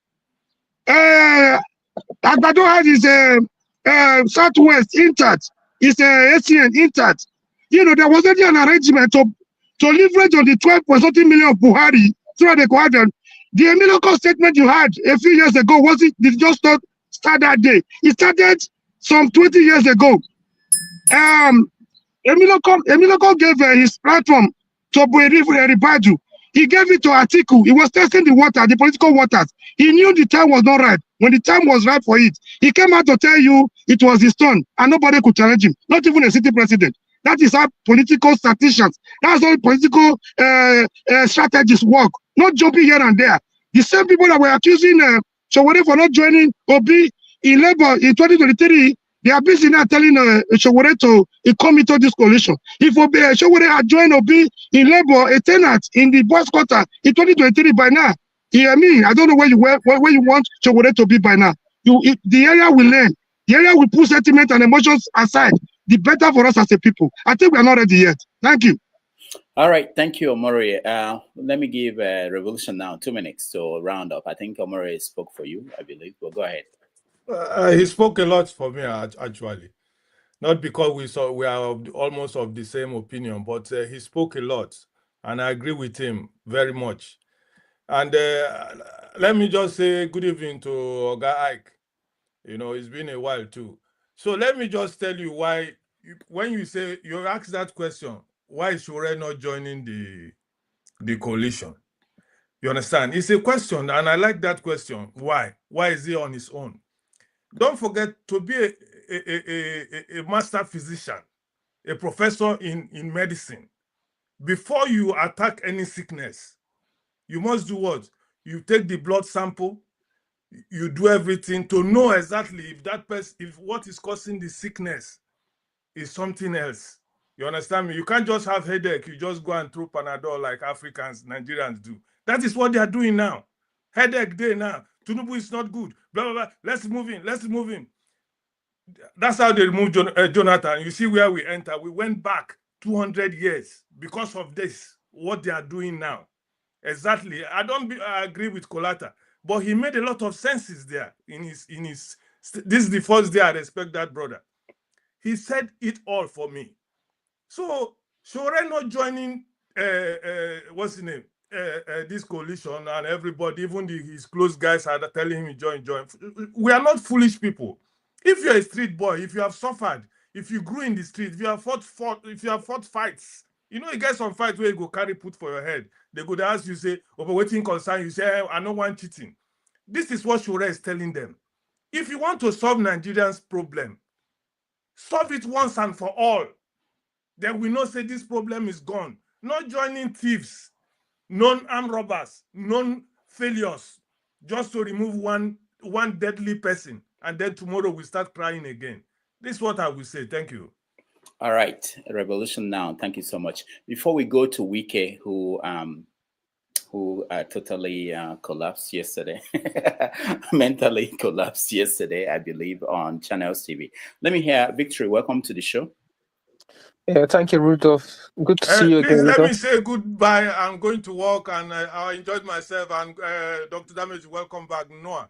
All right, thank you, Revolution Now. Victory, welcome to the show. Yeah, thank you, Rudolph. Nice to see you again. It's been a while. Yeah, I know. Go ahead. Yeah, I think everyone have said their bit, but I'm particularly concerned about Kulata. Why is Kulata taking Panadol for somebody else's headache? You know, he came here, was telling us that Obi will be the article will buy the delegate. How is that his business? It's an Agbademia. He should stick to his Tinubu's policies of removing subsidy and floating the naira. You know, some of these people are so daft, like they are so blinded by tribal hatred, and that's the only thing that they see. So for me, I have reservation about the coalition, but I have said that in the grand scheme of things, any government that will remove this calamity called Tinubu should be what everybody should be clamoring for. You know, I don't even care if Obi wants to form coalition with the devil. I don't care. All I'm concerned that this Tinubu government should be removed. Because if you look at what has happened to Nigeria in the last 2 years, it's a disaster. And if this might continue for another 2 years, who knows what's going to happen to Nigeria? You know, so, and I think some of us that are saying that, oh, we don't support the coalition and all that, ask Rudolph, ask them, how many of you have your own personal agent that you've been paying for the last 1 year?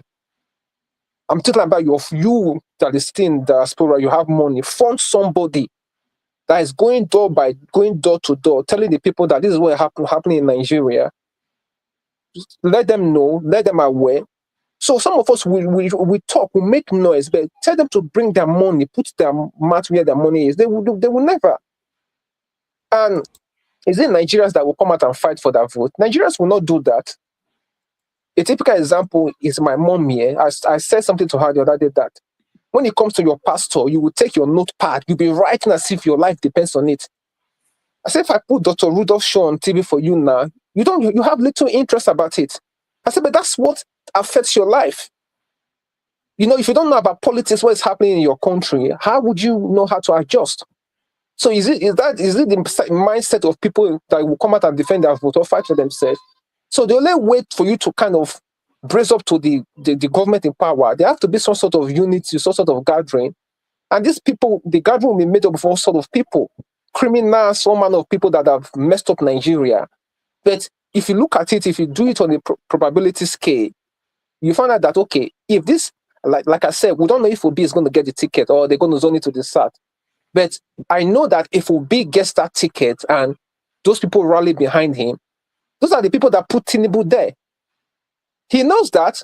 Why is it that they're all panicking? These are people that work to him to put him there. He knows that.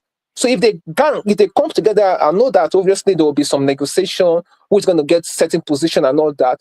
But my position is clear. If Obi gets in there, I think we should electoral reform is a must. In the next 4 years, the politician will be gone. If he can do that, and the presidency should be rotated among the 6 political zones, everybody do 5 years, and you get that. We know that next election is going to South, next election is going to Southwest. So you present your best candidate from that area, not that this rubbish that we're doing. We can't continue like this. So for me, as I'm concerned, if Obi has to form coalition with the devil, as long as Agbado must go, I don't care. And anybody that is saying that, oh, you're not part of the coalition, I want to see how much you've spent of your own personal money, as in paying for your own agent to go and start speaking to people door by door, and you're here complaining. So with Nigerians, we play too much. We like to play too much as a people. We're not serious people. Thank you, Rudolph. Thank you, Victory. Thank you, Rudolph. Can I just give me 1 minute, please, if you don't mind? Okay. All right. Here is what I want to say. Also, to I totally agree with what Victor has said, and I want to dwell on that. You see, my biggest challenge is that I don't know. I will not say Obi is not an intelligent man. He's very intelligent and all that. People see, different sides of the elephant. And so I cannot, begrudge him for wanting to go into a coalition. But I was thinking that, he will have, the option I was looking at was going towards getting a more, people like Shore to be in his camp, because that would draw, even though, people say how much political capital is that going to bring? But Shore have some goodwill, whether you like it or not. At least for a large number of years, remained very clean. Now, but here is the situation. You see, what is going on now is look, don't take anything to the bank yet. Everything is all moving pieces. Now, there is also, I hear from the grapevine, Tinubu's one of his master stroke is going to introduce 1 term, 6 years in the National Assembly. And so whatever they are doing now, going around doing all this national conference, is the ability to, when all that comes in, this will come with it. Now, when that 6 years term comes in, he's going to be one of the people who want to mastermind that 6 years term. So they all have moving pieces on the table. Why did I say that Ahmed should be continuously to be Obi's running mate? Because I think for him, for a very long time, he's at least a northerner that I see, from the oligarchy, that he says at least straightforward. He tells you what he wants you to hear and what he's going to do. He does not mince words. He says it the way it is. And that is why I say he continues to be Obi's good partner that can keep him away or tell him what they are doing. And because also from a strong political leaning in the north, he will be able to mastermind and pull that weight. You see, if it's any other person saying what Dati Ahmed have been saying, by now they will have been locked up in Kirikiri and they thrown away the key. But for one reason or the other, nobody has done anything to him. Obi can't say as much as he's saying. But apart from this guy, I don't see any other person. I don't see another person who want to give Obi that ticket. That's the truth. What the other guy said is true. Thank you. All right. Thank you, KJ. Paul, you have the last word on this coalition. We will talk about Wike next. Go ahead. Yeah, Doctor, thank you for giving me this thing. I somehow have a little bit of knowledge about my Benin people and every other thing. You see a child will grow up, they have their Ogun, these things that they worship and every other thing, their traditional god. While the child is growing at the time, you understand, they make the child have his own Ogun. You too will start growing your own. That's why they have a lot. You understand? So there's a big god. In my village, we have 9 clients. The 9 clients have their own festival, their masquerades, their juju. Then when we're doing our big festival, all the 9 will come together. Then they form one that will dance big. and every other thing. So this is how things work. Now, why am I saying that? Obi, to some extent, I'm not so much convinced with what he's doing, but at the same time, it's okay. I just hope Obi will not become another Awolowo from the southeast and every other thing. If I believe if I'm Obi, I would tell Obi that I want the big people, you understand, to endorse me before I even go there. Like casually, this is my opinion. If Atiku said it casually, this is my opinion. Just like the way Biden picked Kamala Harris, then go there, go sell yourself to win the ticket and every other thing. It would have been better because we know very well that it's Atiku's men that is there and every other thing. And summary, Atiku might use this strategy of convincing Obi based on my age. I will be 80 years when I will contest this election and I will stay there for 4 years. Do you think I can do 8 years? No. So I promise you I will do one term and leave. Then I promise you I'll give you the power. Then it may be a very good talking point for Obi to also use that thing to convince his own obedience. That may be a good strategy. But what about if it didn't work? But the big picture is that a Fulani ruled this country for 8 years and the country didn't work. We went through pain and everything. Hand over it to another thief, a drug baron or whatever, that is also causing more pain to the country and the likes. Then that concept of North and South. Now I'm not using the word, the two politics they play, the 6th geopolitical zone. I'm using the original word, 2 geopolitical zone, North and South. The North have ruled their 8 years. This is our own turn to do our 8 years. If Tinubu do one term and a Northerner is clamoring with this their talking point and arrogant with power, born to rule mentality and everything, I don't think the South will stand for it. You understand? And Tinubu with his own strategy, like they call it the master bad strategy. Tinubu's strategy is to make all these governors come to his party.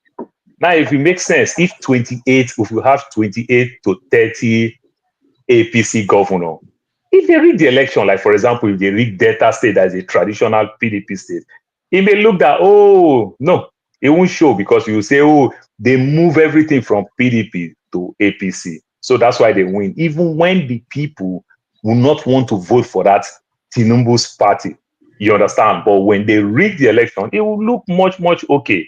That's why Tinubu is begging everybody. Remember, everybody Tinubu is trying to pull to APC is a strategy just to rig, not to win in terms of politics. It's to rig. So he's a master bad strategist. He's just a bad guy, not like he's playing politics at its best. So for Obi, I think Obi is supposed to understand these things very well. And Obi don't have the chance because if Tinubu do 4 years now compared to Obi age and the power go to the North, and the North do another 8 years, by the time you calculate it, that is called 14 years because there's 2 years to the election plus another 12 years, that's 14 years. Obi is already 62. Then age will also work against Obi. So that's why Obi may want to consider that, let me play the role of vice president. Maybe I stand the chance if I'm in government, I can win and everything. But I don't know whether the people from the South will buy that concept. Maybe they might not want power to go to the North. So Obi, to some extent, is between the devil and the deep blue sea. I would like Obi to play this card very well, like Martin Luther King. See, doctor, we have 45, 46 president. How many presidents we've have in America and everything. No president name is like the name of Martin Luther King. Martin Luther King in name in street is over 1,000 plus. No president have that numbers. Everybody still quotes Martin Luther King, either being black or white. These are the things that Showore want to live in Nigeria. I think since Obi don't have this corruption thing, why not continue your good work, fight a good fight, than moving from party line? Because tomorrow again, they will challenge him. If he join this coalition and last minute understand that they're not going to give it to him and he stand his ground and he walk out again, he also showed desperation. He also showed that desperate, that is very desperate with power, in as much as he's saying it like Fubara, but his body language is saying another thing. So I don't know how Obi want to play this card, but I will just say, don't go into this thing. Let them come out in the media openly and endorse you. Don't go and say, I'm going to go there. I'm going to convince everybody. They want to bring Obi, come very close. By the time they want to let him go, his hands are tied. And remember, even if you want to go, now they're not promising that juicy position called vice president. And that's not what the obedient is backing for.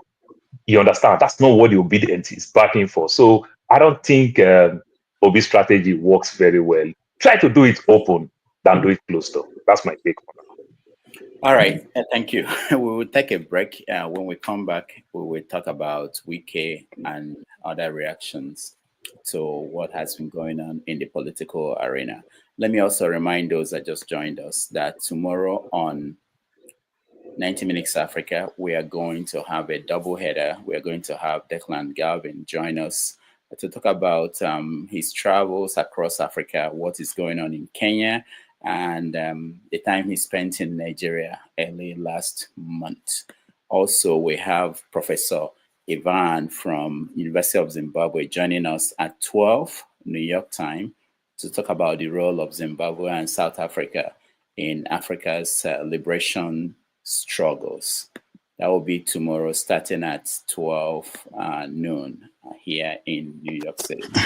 All right. Dr. Amaechi, next time you want to give us double head, make it 2 female, I beg. All right. We'll come back and talk about Wike.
So not supplied.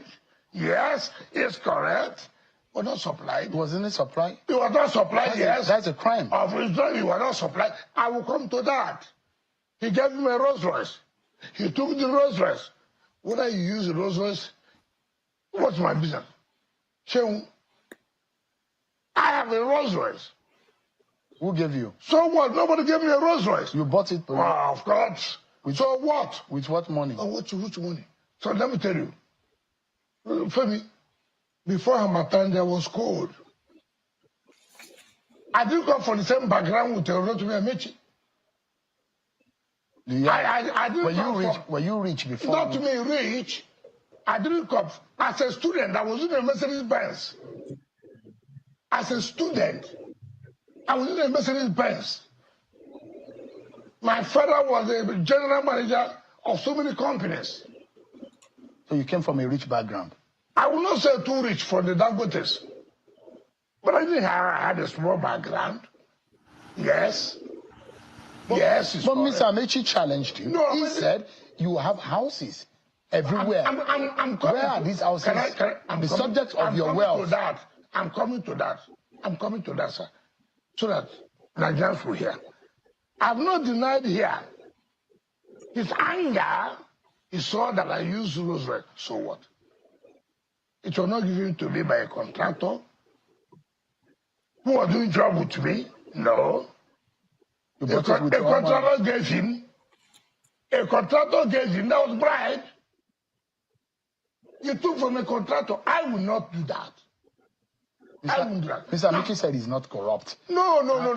One of the most corrupt people. I will come to that. And I will come. Are you corrupt, Mr. Wike? What do you mean the word corrupt? No court has found me guilty to be corrupt. When you say the word corrupt. But if you say, well, I like money, hold on. Nobody can do without money. You cannot say because I say, I need money to solve this, therefore I'm corrupt. No. I need money to pay my children's school fees. I need money to take my family's healthcare. Does that make it to be corrupt? No. But when a man comes in the public to say, I don't like money, you know that man is a big liar. Because he needs money to solve this problem, But I'm going to that. You're talking about houses. I'm not a bushman. No, I'm not.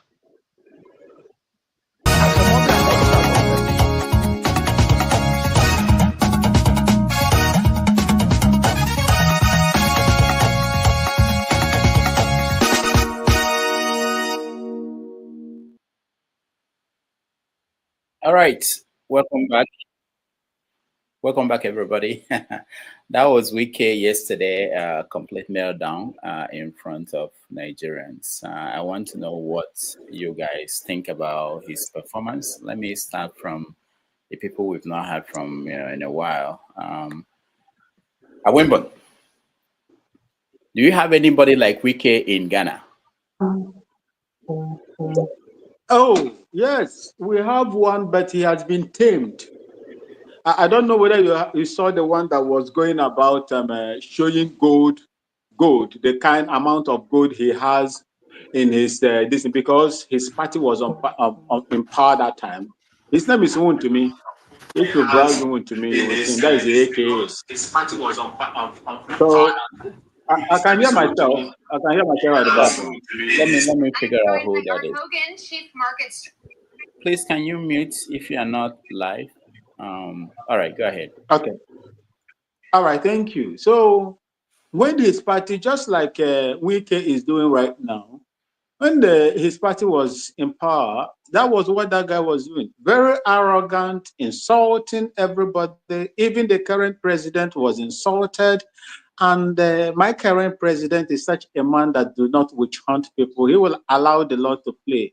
The man has never even filed, any defamation suit against the guy. But if you don't, this guy was mining in our forest reserves. He had the audacity to enter into our forest reserve to mine, polluting our waters, depositing heavy metals, lead, cyanide, mercury into the water bodies. That if you browse Ghana water bodies now, because of galamsey, that is illegal mining, you will see the color of our water bodies today. And there are reports, medical reports, that have confirmed that because of these heavy metals, in our waters that we are using also to refine to drink, our women are giving birth to, deformed, babies. Yes, it is there in our, so he has been tamed. As I'm talking to you now, he cannot speak the way he was speaking before, proud to unleash to the public the amount of gold he has acquired. So this is where people are held responsible for their actions. But in Nigeria, you gave them the audacity to do what they are doing. You gave them the platform to do what they are doing. Imagine in some countries, a minister who will come out to brag that he has a Rolls Royce. What is the cost of a Rolls Royce? Let's just say, a retail price of a Rolls Royce. I don't know the brand, the model he has, whether Phantom, Ghost or so. I don't know, Colina. I don't know. But the price of a Rolls Royce today is within $450,000 to $500,000. No, let me tell you the price. I'm sorry. He owned a Rolls Royce Ghost, and it's about 360 something, thousand. That's what he owned, Rolls Royce Ghost, 360 something dollar. Thank you. Okay, thank you, sir.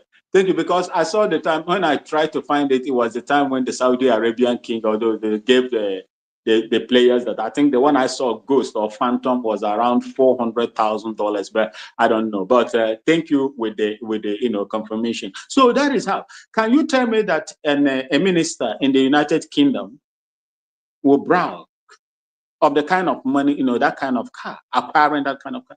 That is the kind of people that you have in your government. And these are the people that are managing the affairs of the country. How do you want to tell me that Nigeria will be better with this kind of people, roaming around and controlling what you have in your country? It will not work. These are psychopaths that are just, enjoying the benefits of the benefits of your words, simply because they have the power to stay around the corridors of power. That's why I don't want to speak much about that man, because I don't believe that he worth it. That is what you got. That is what you get, and that is what you have to have.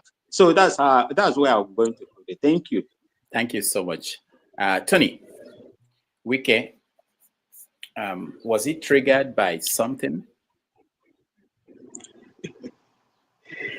Yes, I have followed him for a while. From when he was governor, I didn't know him when he was. I didn't quite know him when he was chief of staff or when he was local government councillor. But from what I read about him, I think Awibo put the facts in perspective. You see, there's a system that creates or throws up people like Wike, and they can speak with him and do whatever they want to do, sometimes with impunity and so on, and they are not sanctioned. You can only have characters like him in a place like Nigeria. I mean, apart from the Rolls Royce we're talking about, he has a plane. And if you check his history, I understand he hasn't worked privately for himself. So all through his career, he's been working for government. And I'm not sure that he has been probed the sources of his wealth. From what Chen asked him, some of the questions he couldn't answer. So, but when you look at him, I looked at Wike when himself and the president and the former governor, Fubarak, were coming out of whatever meetings they had with respect to reconciliation of both parties, over the River State situation in video. And when I looked at him, just looking at his frame, I could see, that he looks like someone, I'm sorry to say this, who appears to have some challenge with his health. Just looking at him physically, pardon me. And if I look at his gyrations and posturings and his gestures and the things that he says, sometimes without discipline, sometimes without moderation, you see that this is a man that needs help. He really needs help. And a system that allows that kind of person to be a public servant, serving the people, asking people, why should he be talking when I'm talking? Asking people, there's nothing you can do to me, and so on and so forth. It's not a kind of character that is ready to serve people. He's not. You can't call him a public servant. He's not. So, but the system, this is a part of the tragedy that we have as a nation, that the person who put him there is even more visible than the person who put him there. And it's unfortunate for me that these are the kind of people that we see everywhere. It's not just him. We've seen ministers also. We've seen people from the federal house, posturing and threatening that they are greater than the IG, nothing can be done, and so on and so forth. So that's the system, that the Nigerian conundrum. These are from top to bottom. These are the things that we see. And so that's why there's a need for a rebuilding of our political system. That's why there's a need for us to actually interrogate the existing order, that political order that we have, and see how we can retool it and get in people who are ready to serve, not people who are trying to put things in their pocket. Like, once a minister is accused of having to award land valued at billions to his children and so on. And we live in developed climes. Once that kind of accusation comes, you step down, maybe for investigation to be done, to establish the veracity or otherwise of that kind of allegation. But of course, people sit down there, nothing is done, sometimes swept under the carpet. And so that's the tragedy, of the situation. It's sad. That's all I want to say. I don't want to go too personal with Nweke, but I think that when you see these characters, frontlining in our politics, you don't want to be associated with the politics of Nigeria. You just want to stay away, and it's very unfortunate. All right. Thank you, Tony. And I'll come to you, Ovie. Ovie, go ahead. I'm here. I'm with you. Go ahead. I think, since the game has started in earnest, this is politics at the highest level now. I refuse to see it from individuals because this is the first time since the beginning of this Wike's journey as a minister that somebody actually hit him and he's coming. He struggled to come back. He's struggling to defend himself, to actually come back. So, and that's a big win for the coalition, right? If we want to use that as as the people that the party that Amaechi represents, because he is the first target. Immediately they finish their announcement and whatever, and they actually get through to him. That's a big win, because at this point, I want to attack Tinubu. I don't think there's anything new at this point that you bring against Tinubu that people are. So what do? You go after his lieutenant, and Wike a big fish. Wike has been a necessary distraction to the government, right? You don't know when a PDP they attack or na the government they attack, and it's been a very good bulletproof so far. But for the very first time, his own person got through to him. Now, two things here: either the power, the group, his own political families and alliance within the PDP will begin question themselves and say, "Come on." I don't think this man, this first hammer actually got through to him. What happened if they follow through? Another one. How long will it take before it get through to us? So we better start where we will go now. Those will never move already. So that now one first, but at the same time, the Tinubu team to start now what you come. This man will be the our bulletproof from the beginning. Don't blast a bullet on the entire. What happened if they take him out? Who's next?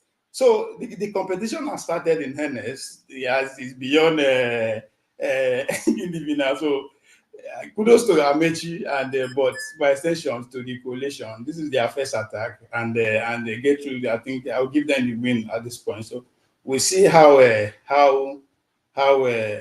what come next. Who is the next target from the attacking angle, or what is going to be their APC who just going to wait for them to keep responding, or they are going to go. But it's very hard for you to go for anybody now in the coalition because you don't actually know who even though every indication point at Atiku, but we don't actually know. So we are in for a treat. We are in for a treat, politically speaking. Let me just point out that while I was traveling in the last 6 weeks, I met a lot of people who watch this show, and they all know you guys, and they ask questions about you guys. I spent most of the time trying to explain that I don't really know Ovie. I've never met Ovie, but a lot of people know you, all of you, and what you say here. One of them sent me a message now, and it's for you, Ovie. He said that in the last segment, you mentioned something about Tinubu, why the Nigerians don't have any reason to remove Tinubu from office. So he said I should play this video for you.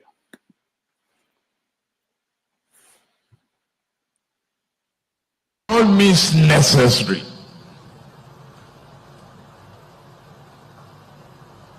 You must have electricity, and you will not pay for estimated bill anymore.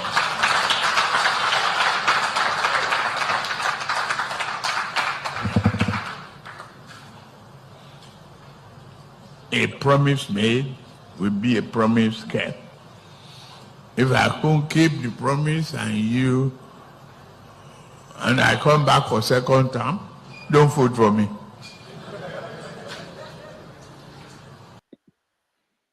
All right, Ovie. Yes, I think people. That's what happened when you not listen all through, right?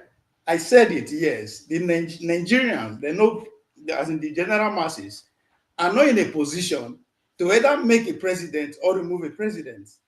We are not organized. Everybody gets his own allegiance as it is now, and the saddest part of it is that none of the leaders of these groups deem it fit to organize them. They come at the 11th hour to mobilize them. Because very soon, people will come here and begin insult Nigerians if they don't vote for their candidates. The question you should ask them, what have they been doing for the past 2 years? We are complaining. Nobody don't actually go do the real work. I am not saying the government is doing the real work, but there's no way you can mobilize people who are in power. They have monopoly to so many resources, including violence, that you don't have. So at the dying minute, it's not possible. So you want to mobilize everybody. So that's what I'm saying. The people are not organized enough. I am not blaming the people because it is up to the leader, people who want to govern, who want to rule, to do that job, to organize the people. It takes time. That's why the politicians are not willing to go into that. So when I say the Nigerian masses are not in position to make or take our president, that's what I mean. And I stand by it. She's not here with them now. Let's see how it's going to happen. All right. Thank you. I lost track of who is next, but let me go to Man of Prestige. There was someone that I thought would be the next. Man of Prestige, go ahead. We're talking about Wike and his reaction. What do you think? Okay, thank you very much. I mean, Wike occupied, same ground most Nigerian politicians occupy, corruption. We don't know how they make their money. So let's take Wike antecedent and where he's coming from. Being a governor, being a speaker of the House for 4 years. He's a lawyer. And he has never practiced any law, in Nigeria. He has never, been in the court in Nigeria. So he can't claim that he made money through his, through his academic or through lawyering, and being a governor for 8 years. So let's come to the part. How did he accumulate all those weights? If you go to, if you do different searches, I mean, it can vary. Weekend network is approximately 600 million, depending on where you're coming from. Some say 10 million, some say, I'm talking about in dollars. I mean, how can a governor, what is a governor money? You've been in office, let's assume you've been in office for 10, 15 years, including the governorship, the speaker. How did you accumulate such a wealth? We know definitely that he owned a Rolls Royce, Ghost, like about 300 and something million. And he owned a lot of political, he has Prado, he has a Lexus, he has Range Rover, bulletproof Range Rover. And he has a lot of estate in Abuja and so on, and in Port Harcourt. So how can you accumulate all this way by being in the government office? I mean, let's call a spade a spade. I mean, he has embezzled River State money. That's where that's coming from. And he's supposed to have, if you look at the last time, I think about 2 weeks ago, there's a Bentley behind Rolls Royce he was driving, but he claimed that Bentley didn't belong to him. So that has not been actually fact-checked, whether the Bentley belonged to him, but definitely the Rolls Royce, he owned the Rolls Royce. So you can't work for the government, or you own all this fleet of cars. You own a lot of luxury house in Abuja and in River State. In fact, the bottom line is that how do you accumulate? He's not alone. So he's not the only epidemic in that when it comes to Nigerian state, Tinubu and so on. Just before people say he can come here and deny all he wants, whether he own land or whatever, giving his land in Abuja. That has not been properly verified. He has denied it, and they have not been able to actually have evidence to say, okay, he owned it. He apportioned about some acres of land, about 2,000 acres of land or whatever it is in Abuja. We don't know if that's fact or not. But knowing Wike antecedent, is he capable of doing it? Yeah, there's every evidence. Wike is as corrupt as any other government, any other politician in Nigeria. Coming from an oil state, River State, I mean, he can properly be flyover. Maybe the 50% of the budget, he take it. That's what people do. I mean, we are so pedestrian in our, the way we look at this. Just because he built a road, I mean, people crazy that Wike has been doing a good job in Abuja, refurbishing all those whatever he's doing in Abuja. They say, he's the best performing. That's a very pedestrian in any society. I don't know why we give our governors, not others so much credit. I mean, we are very docile. That's the problem we have. Even some people here, we come here and say, he did this, he did this. No, he didn't do nothing. He's embezzling the country money. That's where it is. So all these things that he come on national TV, organized press people. Do you know that every week or every other week, Tinubu organize, Wike organized press, press to come and talk to him. He's the one organized it, and I verify that he's paying them for that press conference. They're not inviting him. He's the one invite them for that press conference he always have, and he paid them money. Is it not the Nigerian money that he's paying, or is it his money? That is, that he organized every other week. So this is where we are right now. So I don't know what Wike is in Nigerian space. He's corrupt, as I can tell. Is he the most corrupt? He's top up there. Look at the money that he made. That's all I'm gonna say in that. Thank you. All right, thank you, man of Prestige.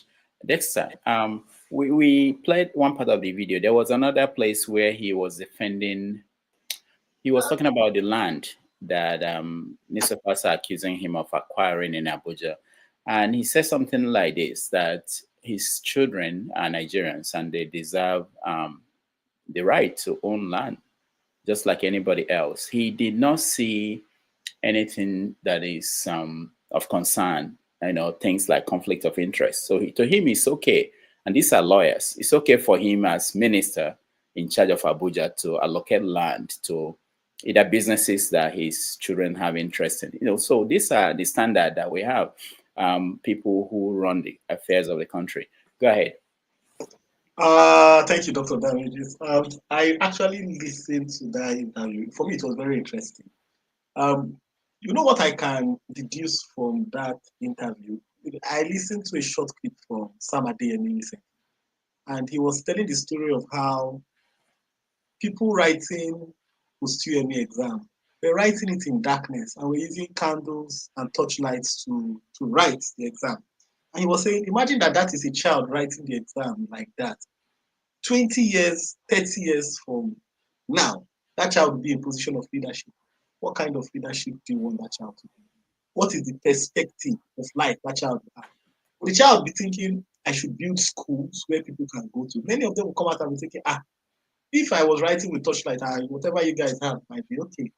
You know, I think that's where we are in Nigeria with people like characters like Wike who are in position of leadership. You know, it's sad, but that's the reality. You know, that's the reality. However, there is hope. For me, there is hope. The hope comes from the Nigerians that have seen the light. But the Nigerians that have seen the light must take the bold step to come forward and put themselves up in position of leadership.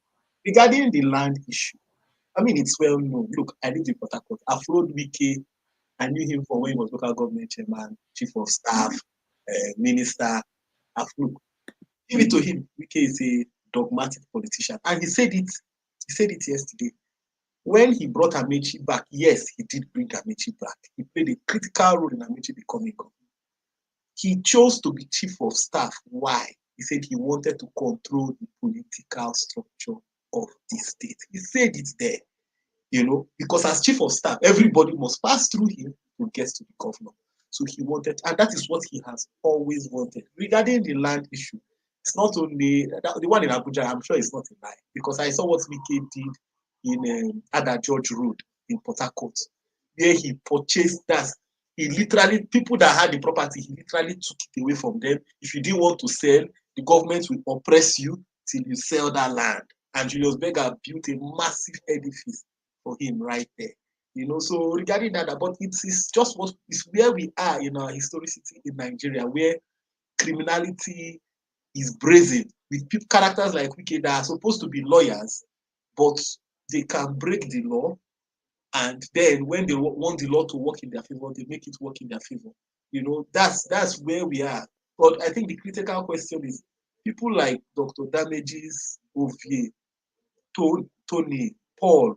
It's time that, because you have seen where systems work, it's time that you also pack your bags. That's why I still give credit to Peter Obi, and I feel it's very unpatriotic that people that are outside the country, busy enjoying outside the country, we come here and be bashing the man. The man is trying. The man could have afforded to stay outside. And the man has told his story of what made him decide to go back to his country. He has decided to go back and be exemplary in trying to provide leadership. And it's now left for everybody that is here, that has gone outside, and see how sane societies work. I don't know who was on Arise TV, Faponda. He was on Arise TV yesterday, and he said something. He says, the moment a Nigerian politician enters London, rule of law, he cannot do anything stupid. He will follow the rules. He will follow traffic light signs. He will follow everything that is correct. But the moment he arrives in Abuja or Lagos, everything has gone out of the window. So what we need is people whose conscience, who now know what it means to be in a sense. If not, Nigeria will go down the drain, because the young people coming up don't even know what it means to live in a sane society. A young 12-year-old that does secondary school in Nigeria, all the person knows is exam malpractice, cheating the system. That is what in Nigeria, can you follow a traffic light? If you follow a traffic light, you're insane. You're insane. If you stop at a traffic light that says red in Nigeria, the truth is that you are insane, because everybody will drive past if the road is clear. So I think it's time for people here to start doing OVA, not be to stay where you did, they chop the hustle. Pack your bags. Everybody here, pack your bags and start heading back to your country to make it great again. Thank you, Dr. Dr. Damaechi, 5 seconds. Dexter, I think I don't blame you, I blame Dr. Damaechi, because you know they could escape from money, even though they recognize my popularity on ground, that I can command votes. Peter Obi only served Nigeria, let's put it that way, for 8 years. I did it for over 10 years. So be specific when you make some counties, right? So the next way you go out of our ignorance, now we serve. I agree with you. Now that we have seen where system work, right? We should go back and implement it. But at the same time, that's why you should listen to us. We will understand where system they work. Would they tell you, say, this is where things are wrong. See, if you are not free, for whatever your plan is based on somebody who is controlling your freedom, we need to attack that first. And as far as I'm concerned, none of these leaders is looking that direction. There is a reason why, maybe for the last 20 years, there is no nationalist leader in Nigeria. Ask yourself that question. Why? What are they scared of? No, everybody is scared to stand up and say, come, the policy that the West is forcing on us cannot be sustainable. I actually mean it. What are they scared of? But that's where solution will start from, right? Solution will start from. National movement has to start. There's a reason they killed it. I think the last person was the military head of state that was assassinated, right? So that's the guy that actually stand against the West economically and say, come, I think we can do better. So listen to us when we provide solution. Nobody say, because we did the system too. We don't have the government inside and out. So when we talk at times, it is where we feel them. I was dropped. So I was dropped from Commonwealth game. 3 days for us to fly. All right, Ovie, thank you.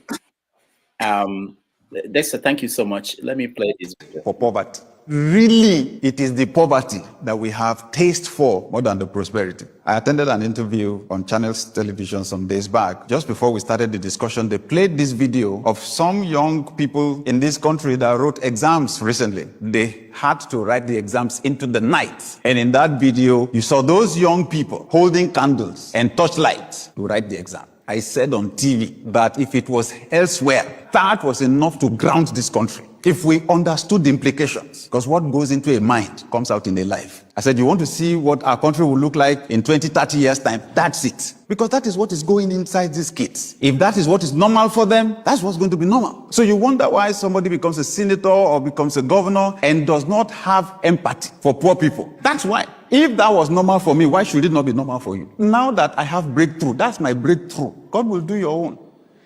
That's the attitude in this country, right? Cultural taste for mediocrity. There is power called for long hours. And then all of a sudden, the power comes back and everybody shouts, up NEPA.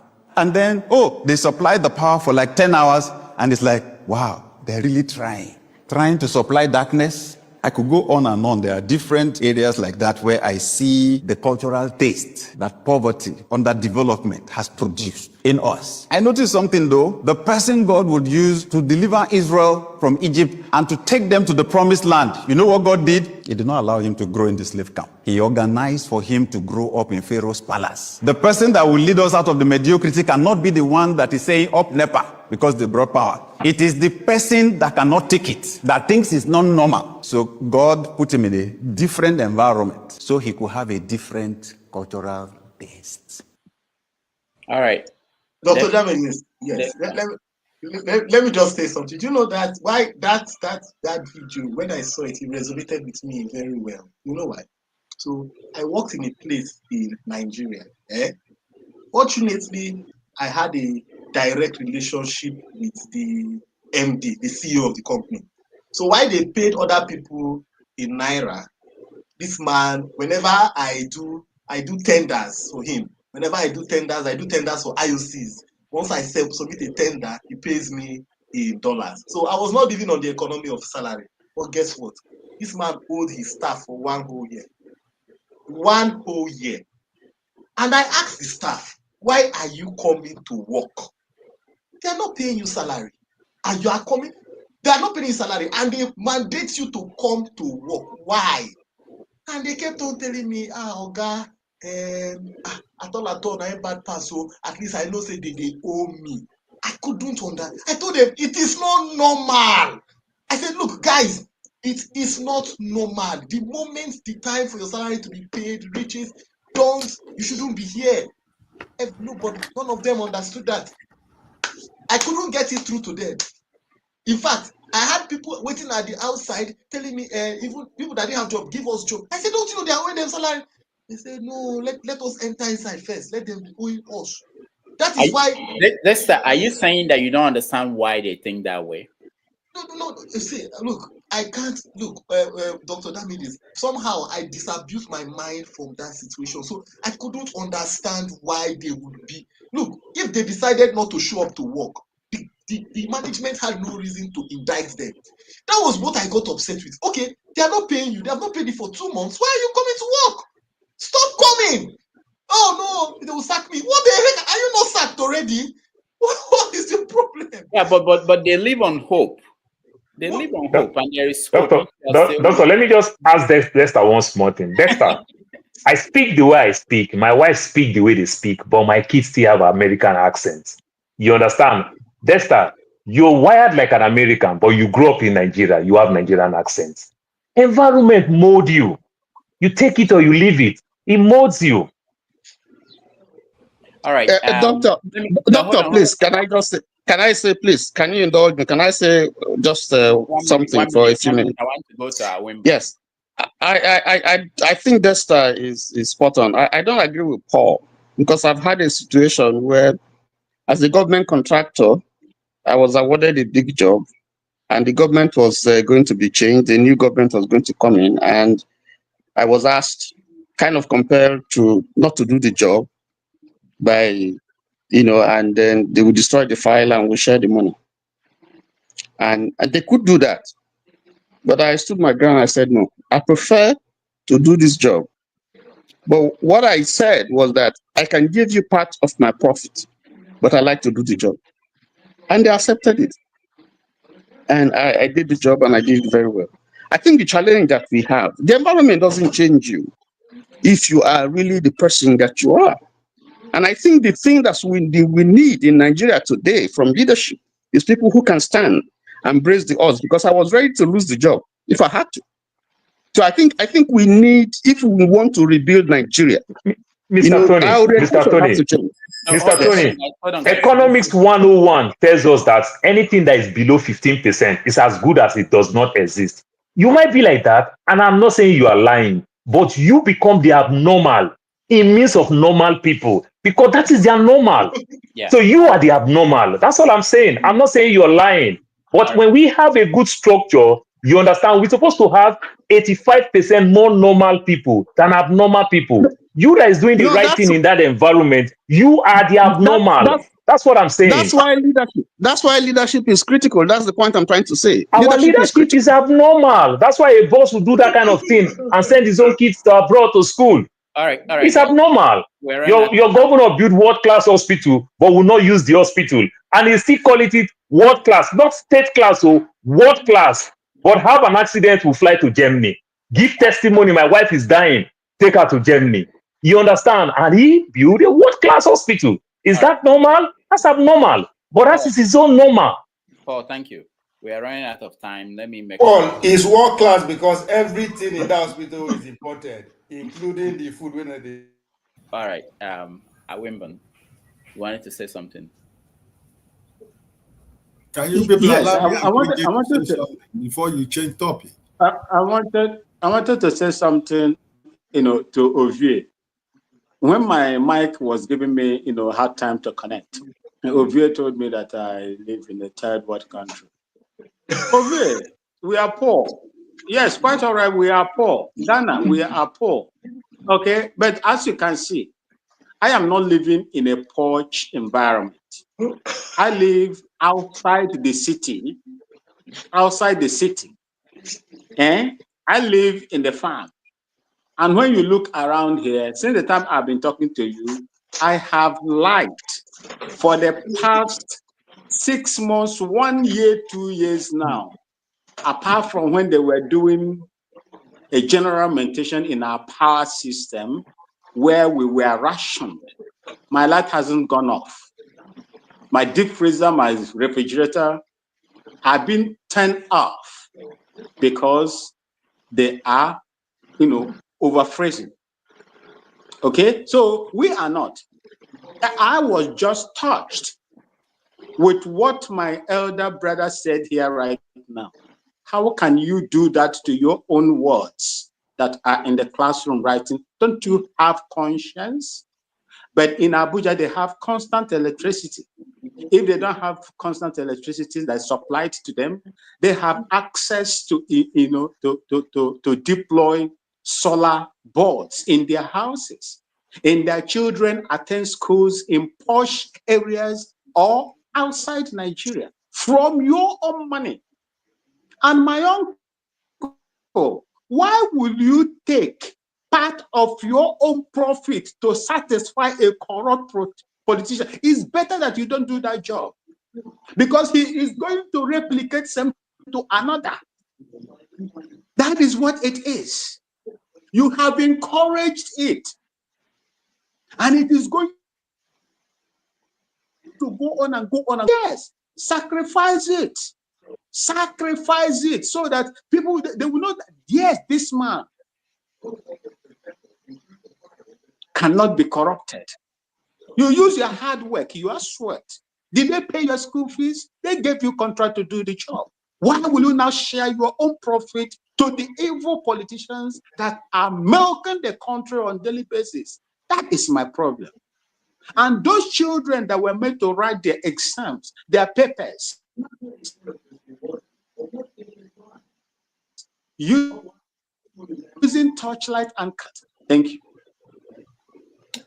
All right, thank you so much. I don't know, I think there are a few people that are yet to weigh in. I want to bring in Ike, KJ, I'm not sure who else, but Ike, go ahead. Plus myself too. Okay, oh, Ike, go ahead. Thank you, Dr. Damages. You see, in a big space like this, who are we talking about, Mr. Wike? Is he not going back to what I said? Because the people that are supposed to be in the political space are not in the political space. And Wike and his children and his cronies are in the political space. And we are complaining. That's my point. It doesn't matter how you try to address what I say from the beginning. The origin of the problem of Nigeria is what I am saying. And until you try to accept it and not to be too academical, to accept that you are part of the problem. We are talking about Mr. Wike, who has worked without enterprise in all his life. There is nothing he can show you that he has a pure water where he has ever sold pure water to make his money. All what he has made in his life is the wealth of the people that belongs to all of us. And he can sit on the television and tell you that you cannot do nothing. And because he knows you cannot do nothing. That's the point. That's where we are. And because he believes that Nigeria belongs to him and the man from Babylon, and because they have decided, joy-handedly decided, that they are going to cripple Nigeria from the judiciary to the electoral process, and to every system that is supposed to work for everybody. And everybody is keeping quiet. That is the system. And when you see a man who have decided to, Mr. Peter Obi is an open book. Mr. Peter Obi is not a book closed. He doesn't even need to do any campaign anymore. He's an open book. You have had everything that you need to know about who Mr. Peter Obi is. So he is an open book. He doesn't need to do any campaign to come back to tell you that it is from consumption to production. He has never stopped saying it. And that's why I am telling you that for a man of his type to decide to pay the risk that is paying to be that Nigeria becomes a country, and somebody will begin to come here and begin to say things that you need to say, because we have a platform of Dr. Damages that we have opportunity to say whatever we want to say. Let me remind you, all of you, Mr. Peter Obi decide tomorrow to come to the press and say that I've decided that I am out of Nigerian politics. He has lost nothing. But that purpose and that reason that God has brought a man a time like this, it is all of us that are going to pay the price, like what the video of Dr. Damages just showed us right now. And I'm going to end like this. For the avoidance of doubt, Mr. Peter Obi was on the space 2 weeks ago. There is no place anywhere Mr. Peter Obi has told you that he's going to be Vice President Atiku. I don't want people to stop playing the politics of APC. If you have your permutation, keep it to yourself. The man we are talking about has not spoken to anybody that is going to be a running mate to Atiku Abubakar. This is the talking point because they want to divide us. They want to make us keep talking what we are not supposed to be talking about. So we are discussing Mr. Wike today because we have decided to leave the playing field, and all of us have become spectators. And now when he's scoring goal, he are complaining. Why should we complain? So that's why I tell you here, and I keep repeating it, because everything ties to what our first conversation, which is the coalition. I am telling you here, that's my opinion. The only solution to Nigeria, let me tell you, by 2027, we are going to have about 20 million Nigerians that will become 18 years. Those people who are writing that exam with lamp and with candle, most of them will become 18 years. And we have about 20 million youth of Nigeria that are going to become 18 years by 2027. So there is no hiding place for this government. They must go. They must go. And those people who wrote those jams by candle and light, they will be 18. They will rig. You see this election, you see 2027. Rig election and we're going to rig you. All right. Like this. Thank you so much. Before I call you, KJ, Jude Okocha reminded me that Wike was responding to Amaechi, which is true. Amaechi granted an interview on channels where he spoke about Wike, so Wike was responding to that. So we have to put that in context. KJ, go ahead. I think I did that very well in my response. Thank you so much for putting that last line. But you see, that's because Wike has spoken about Amaechi many times. You know, I work with both of them.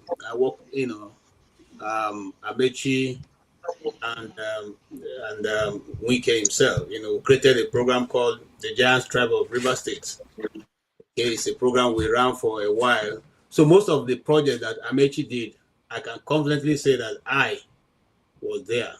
I saw them. I shot the schools. I shot this. I had interview with all of them, all their henchmen who are now acting up in River State. One way or the other, I had one conversation or the other with them. But yeah, here's where I'm going. I watched that interview, and with the disregard for the public was what even shocked me the most from Mr. Wike, whose father is supposed to have been a reverend father. I mean, sorry, a reverend gentleman who was involved in a lot of philanthropies, as we know. So it was shocking to see that somebody whose father is a pastor can have such an attitude towards, disdain for individuals. The vehicle is driving, which he says so what for, is costing almost, because it's some of the features are customized. It's about $700,000. Okay, if you just oppose that with 1,500 naira, imagine how much it is. Okay, and people come and say Wike built Abuja. How? Where? If there's anybody who have improved the life of Abuja, much more than any other person, it's people like Rufai who came in and started other zones. He created, there are other development parts that were not developed. He created them and started them and completed them. Okay, not you are coming to scrape off the road that's already been there and tie it, and then you say you are bringing development and all that. And by the way, I don't want to, because I already made a comment on my Facebook page concerning this. I mean, if it were in a place where people live, okay, the people should have chased him out of government by that, even that single statement alone, whether I would respond to Amaechi or not. But people don't live in Nigeria. And just like Amaechi said, which I totally agree, and I've said it here before, we are so docile a people. We know anybody thinking of a revolution is wasting time, because we are look, Rudolph, I told you first time I came on this program, I said I stopped doing activism, okay, when I realized that you are on your own. You are on your own. Anything that happens, you are on your own. But people will just turn around and say, look at this KJ. He's always a troublemaker, and hey, it's good for him. Nobody will back you up.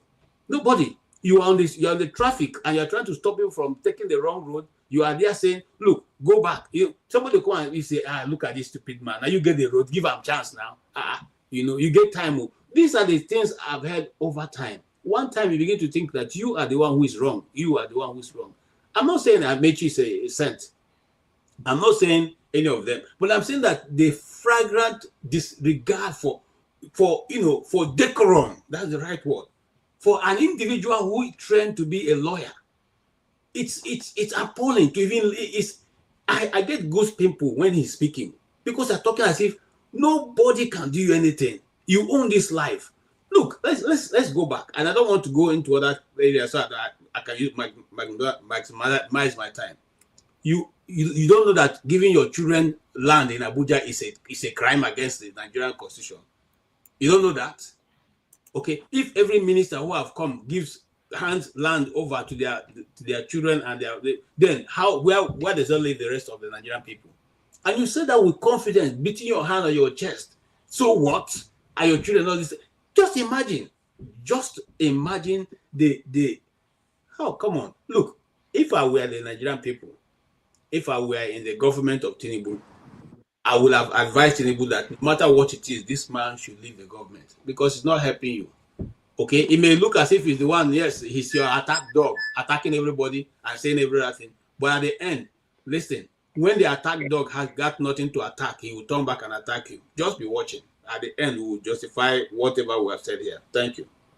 All right, thank you. We have less than 10 minutes, about 10 minutes to round up. The next stream will start, and it will talk about Tinubu's visit to St. Lucia. It will talk about Trump and the big win. I may join in if I can. But let me just say, Paul, you're the last person that will talk on this topic, and I will give everyone a minute or two to just talk about rant, the way Wike was ranting yesterday. So think about what you're going to do for 2 minutes. Paul, I give you 2 minutes to talk about Wike, and then we'll start a rant. Okay, I will start like story because I'm getting old now, over 50. Doctor, you see, there's this funny parable that I always give and everything. An old man stole fowl in midst of some young kids, and the kids say, mommy, that Baba don't steal fowl, that Papa don't steal fowl. And they call their mother. Their mother say, Baba, why you carry fowl? The fowl was like shaking inside the bag. And the man told them, you want to search my bag? They said, bring the fowl. The man said, go bring old person in your house. And of course, a young lady will not search an old man bag. Then go bring an old man in their house. And the man came and said, what happened? They say you take our fowl. The man said, these young children of these days don't have respect. Okay, if they say, I take the fowl, since you are old man, you take old man eye, check the bag whether fowl dey. And if you like, disgrace old man. And the other old man use old man eye to check the bag and say, there's no fowl. So that's exactly what Wike is doing. When Tinubu approve everything he's doing, he's going to keep doing more and every other thing. And this is where we are going. Look at Wike. Wike's strategy of stealing, it is obvious, it is clear. 8 years Wike was governor in Rivers State, never employ one teacher, no promotion. And every day teacher keep resigning. He never employ any civil servant. And people keep, you understand, resigning. He never employ, no nothing. Because you don't make money from that sector. But we can keep using Julius Berger because Nigerians understand that the best construction company in Nigeria is Julius Berger. He used Julius Berger to do all this work because that's where you steal. When you do a project of 1 billion and you escalate the price to 1.5, 1.8, that's how you make money. The same thing, look at him. He doesn't pay teacher. Minimum wage, that is a law. He's not paying teacher. But people said he's developing the country and not develop the people that will manage the state. That's a slap in our face. So this is the type of country we are running and everything. And we can't just do all these things. We can't understand power because, and guess what? There's everything goes down to what the lawyer will call precedent. IBB eats with 5,000 people every day, come downstairs. So IBB is a better person. He eats with the Talikas. That sounds good and everything. But the question that I asked, did IBB and his children eat with those people? when his own children is in America and the UK. He's training his own foot soldiers. That is what Tinubu is doing with body loan, feed people every day. That's how during Tinubu time in Lagos, that's how Tinubu make Agbero will slap police. Police will not do anything. Army that used to beat Agbero is stopped. Any army harass Agbero, they catch the army back. They punish the army for it. That's how you discover that the Agbero becomes stronger because Tinubu is grooming them for his foot soldiers whenever election to snatch ballot box and everything. That's exactly what they are doing with Wike. And Wike is the perfect man. Doctor, sorry, before I leave, if it is a same TV station like here in the West, they'll cut that program short. Wike is drunk. Look at that man. That is the height of stupidity. You understand? They would have come up with one excuse. We're having problems. That cut that program short. He's dangling his hand. He's doing any order you. Wait. Come on now. I'll wait for my turn to run the second part. All right. I just wanted to point out that there was a time he called. He said to Sean, "Excuse me, sir," and I was surprised. Wike saying, "Sir," I mean, that was a moment. All right. Ovie, 1 minute. Everybody will get 1 minute. Ovie, go ahead. I just to the world. I just want everybody to know that Awimbu from Ghana is whatever I said about Nigeria is a fake news. You know, I mean, person not follow you play again. Just small team I just follow you play. You never fail to disappoint. Anytime anybody give you opportunity to shit on Nigeria, you will just go all in. Wait till now. To the world, Nigeria get light. Leave this man making the talk. How many times I don't tell you say I admire your lifestyle, village lifestyle. How many times? Why you take everything so serious? It's not fair now. Look at so now. Anyway, I think that's enough. I ran to that. Yeah, thank you, Ovie. Awimbun, you're next. 1 minute. Thank you so much. I'm good. How are you? Greatest, surprise is, the president of Nigeria traveling to St. Lucia to go and issue scholarship to them while you are giving Nigerian students loan.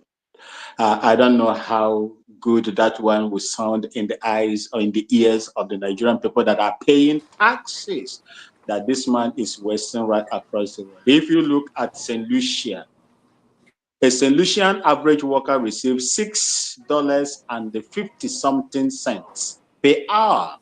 Tell me how much a Nigerian average worker receives in an hour.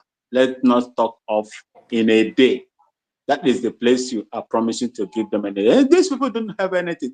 They are just like Barbados, where I stayed before. The same thing.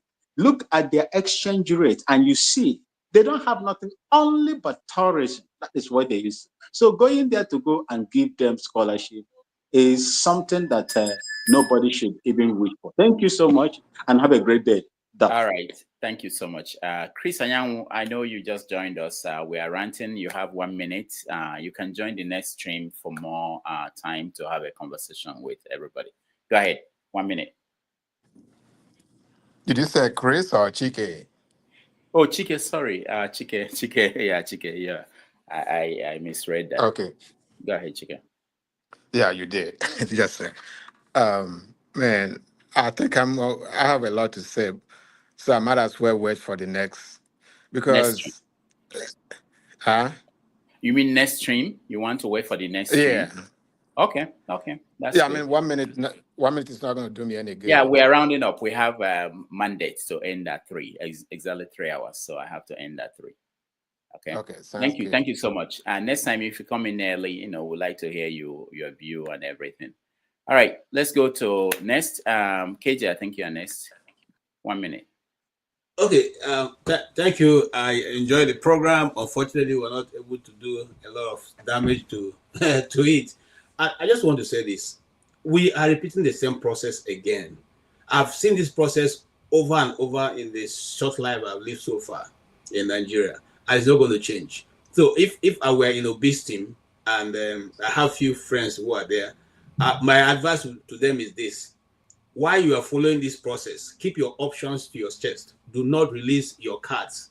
Keep your options to your chest. Work for as if you're working as one man, but also work as if you're working with the crowd. at the end of the day, when they pull their surprise, which they are going to pull very soon, you yourself already have a fallback mechanism or fallback plan for which you fall back to. Tell the truth. These guys are not ready to let power go. And they know that if you get there, if Obi gets there, they will not have the opportunity they've always had. It's not about Nigerian people. It's about them and what they want to protect, the estate they have stolen over the years. Thank you so much. All right. Thank you. I don't have to use the bell. Let's go to Dexter. You have 1 minute.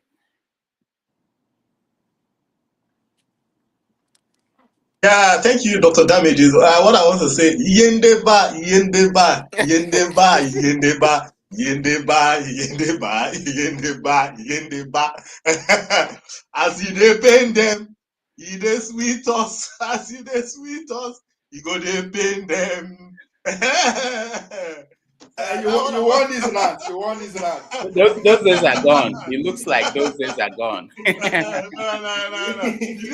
You don't see how they finish sim. Yeah? Did you see how they finish sim? Don't worry, one by one. The Giants will be pulled out. Well, what I would say is that we must, I think the time has come that Nigeria is of age. Let us not wait till we become like the what will I say? Let's not wait before we will be exiled from the countries where we are, and then we'll be forced to go and build our own country. Let us voluntarily start making efforts to go back to rebuild our country. Thank you. All right. Thank you, Dexter. Let's go to Ike. Ike, your name. My rant is to encourage KJ what he said now. I want to let you know that Mr. Peter Obi has his program on his chest. Mr. Peter Obi knows the people he's working with. He knows that he entered into the lion's den, so he knows what is coming and he knows what is expected. And his next move, he has it on his chest. It is point A from A to C to B, right? So that is what he says. I just want to assure you that man knows what he's doing. He has his plan on his chest. So that's what I'm appealing to obedience and Nigerians who want a better Nigeria. Let's watch. There are just 3 days. We still have. They're not up to 1 week in this coalition. So many things will come out. So many stories will come out. So let us just keep watching and keep following and seeing in the next 1 month and 2 months. At least we will be able to say, okay, this is where I stand or this is where they stand. Thank you, Dr. Damages. All right. Thank you so much. Everybody's doing so well with timing. Paul, you're next. Yeah, doctor, you see, Dexter let me change my round. Dexter keeps saying these things. Living in America, I see people who bring their 70-year-old parents here. Back home, even in Nigeria, they're happy for those people that, oh, thank you, you try, you carry your papa come here. At least, if not for anything, they'll take good care of their health. But that's not what I really think those parents want. But because of our system keep failing us. But on the flip side, I have a young daughter who want to go to college and discover that to be a doctor in Nigeria is way faster and also cheaper than to practice medicine in America. So my daughter want to take that chance. She's the first grandchild from my wife's side and everything, which they love her so much. And she loved it. My daughter, 7 years, she traveled to Nigeria herself. You understand? She fly herself 7 years. So this is the thing. Guess what? My daughter said, I think, Grandpa, I want to come to Unilag to come study medicine. All the whole family said, no, it no go happen. The child that they love, that they will enjoy, that will live with them, they say it no go happen. Because continuously, even them in Nigeria understand that Nigeria is failing them. We love the country, but the country keeps failing us by the day. Every day we travel to Nigeria, we get bad experience. Let's tell ourselves the truth. In as much as we want to manage it and said, oh, some other place. Some things that you see in Nigeria, it's just human error or just power, ego-driven, that power thing and every other thing. These are just the thing. Thank you, Doctor. All right. Thank you, everybody that joined us, those on the comment section, those who are in the studio. Paul, thank you so much. Obia, thank you. Chike, thank you. Dexter, thank you. Ike, thank you. And let me also thank those that supported us with their super chats. Team Majek, thank you so much. Kulata, thank you. Miu Hoibi, thank you so much. Oscar Blackburn, thank you so much. And then we are all going over to the next stream, which forefathers will host, and it will discuss Trump and the big win. It will also discuss Tinubu in St. Lucia. On behalf of everybody who helped to put this show together, I want to thank all of you for joining me.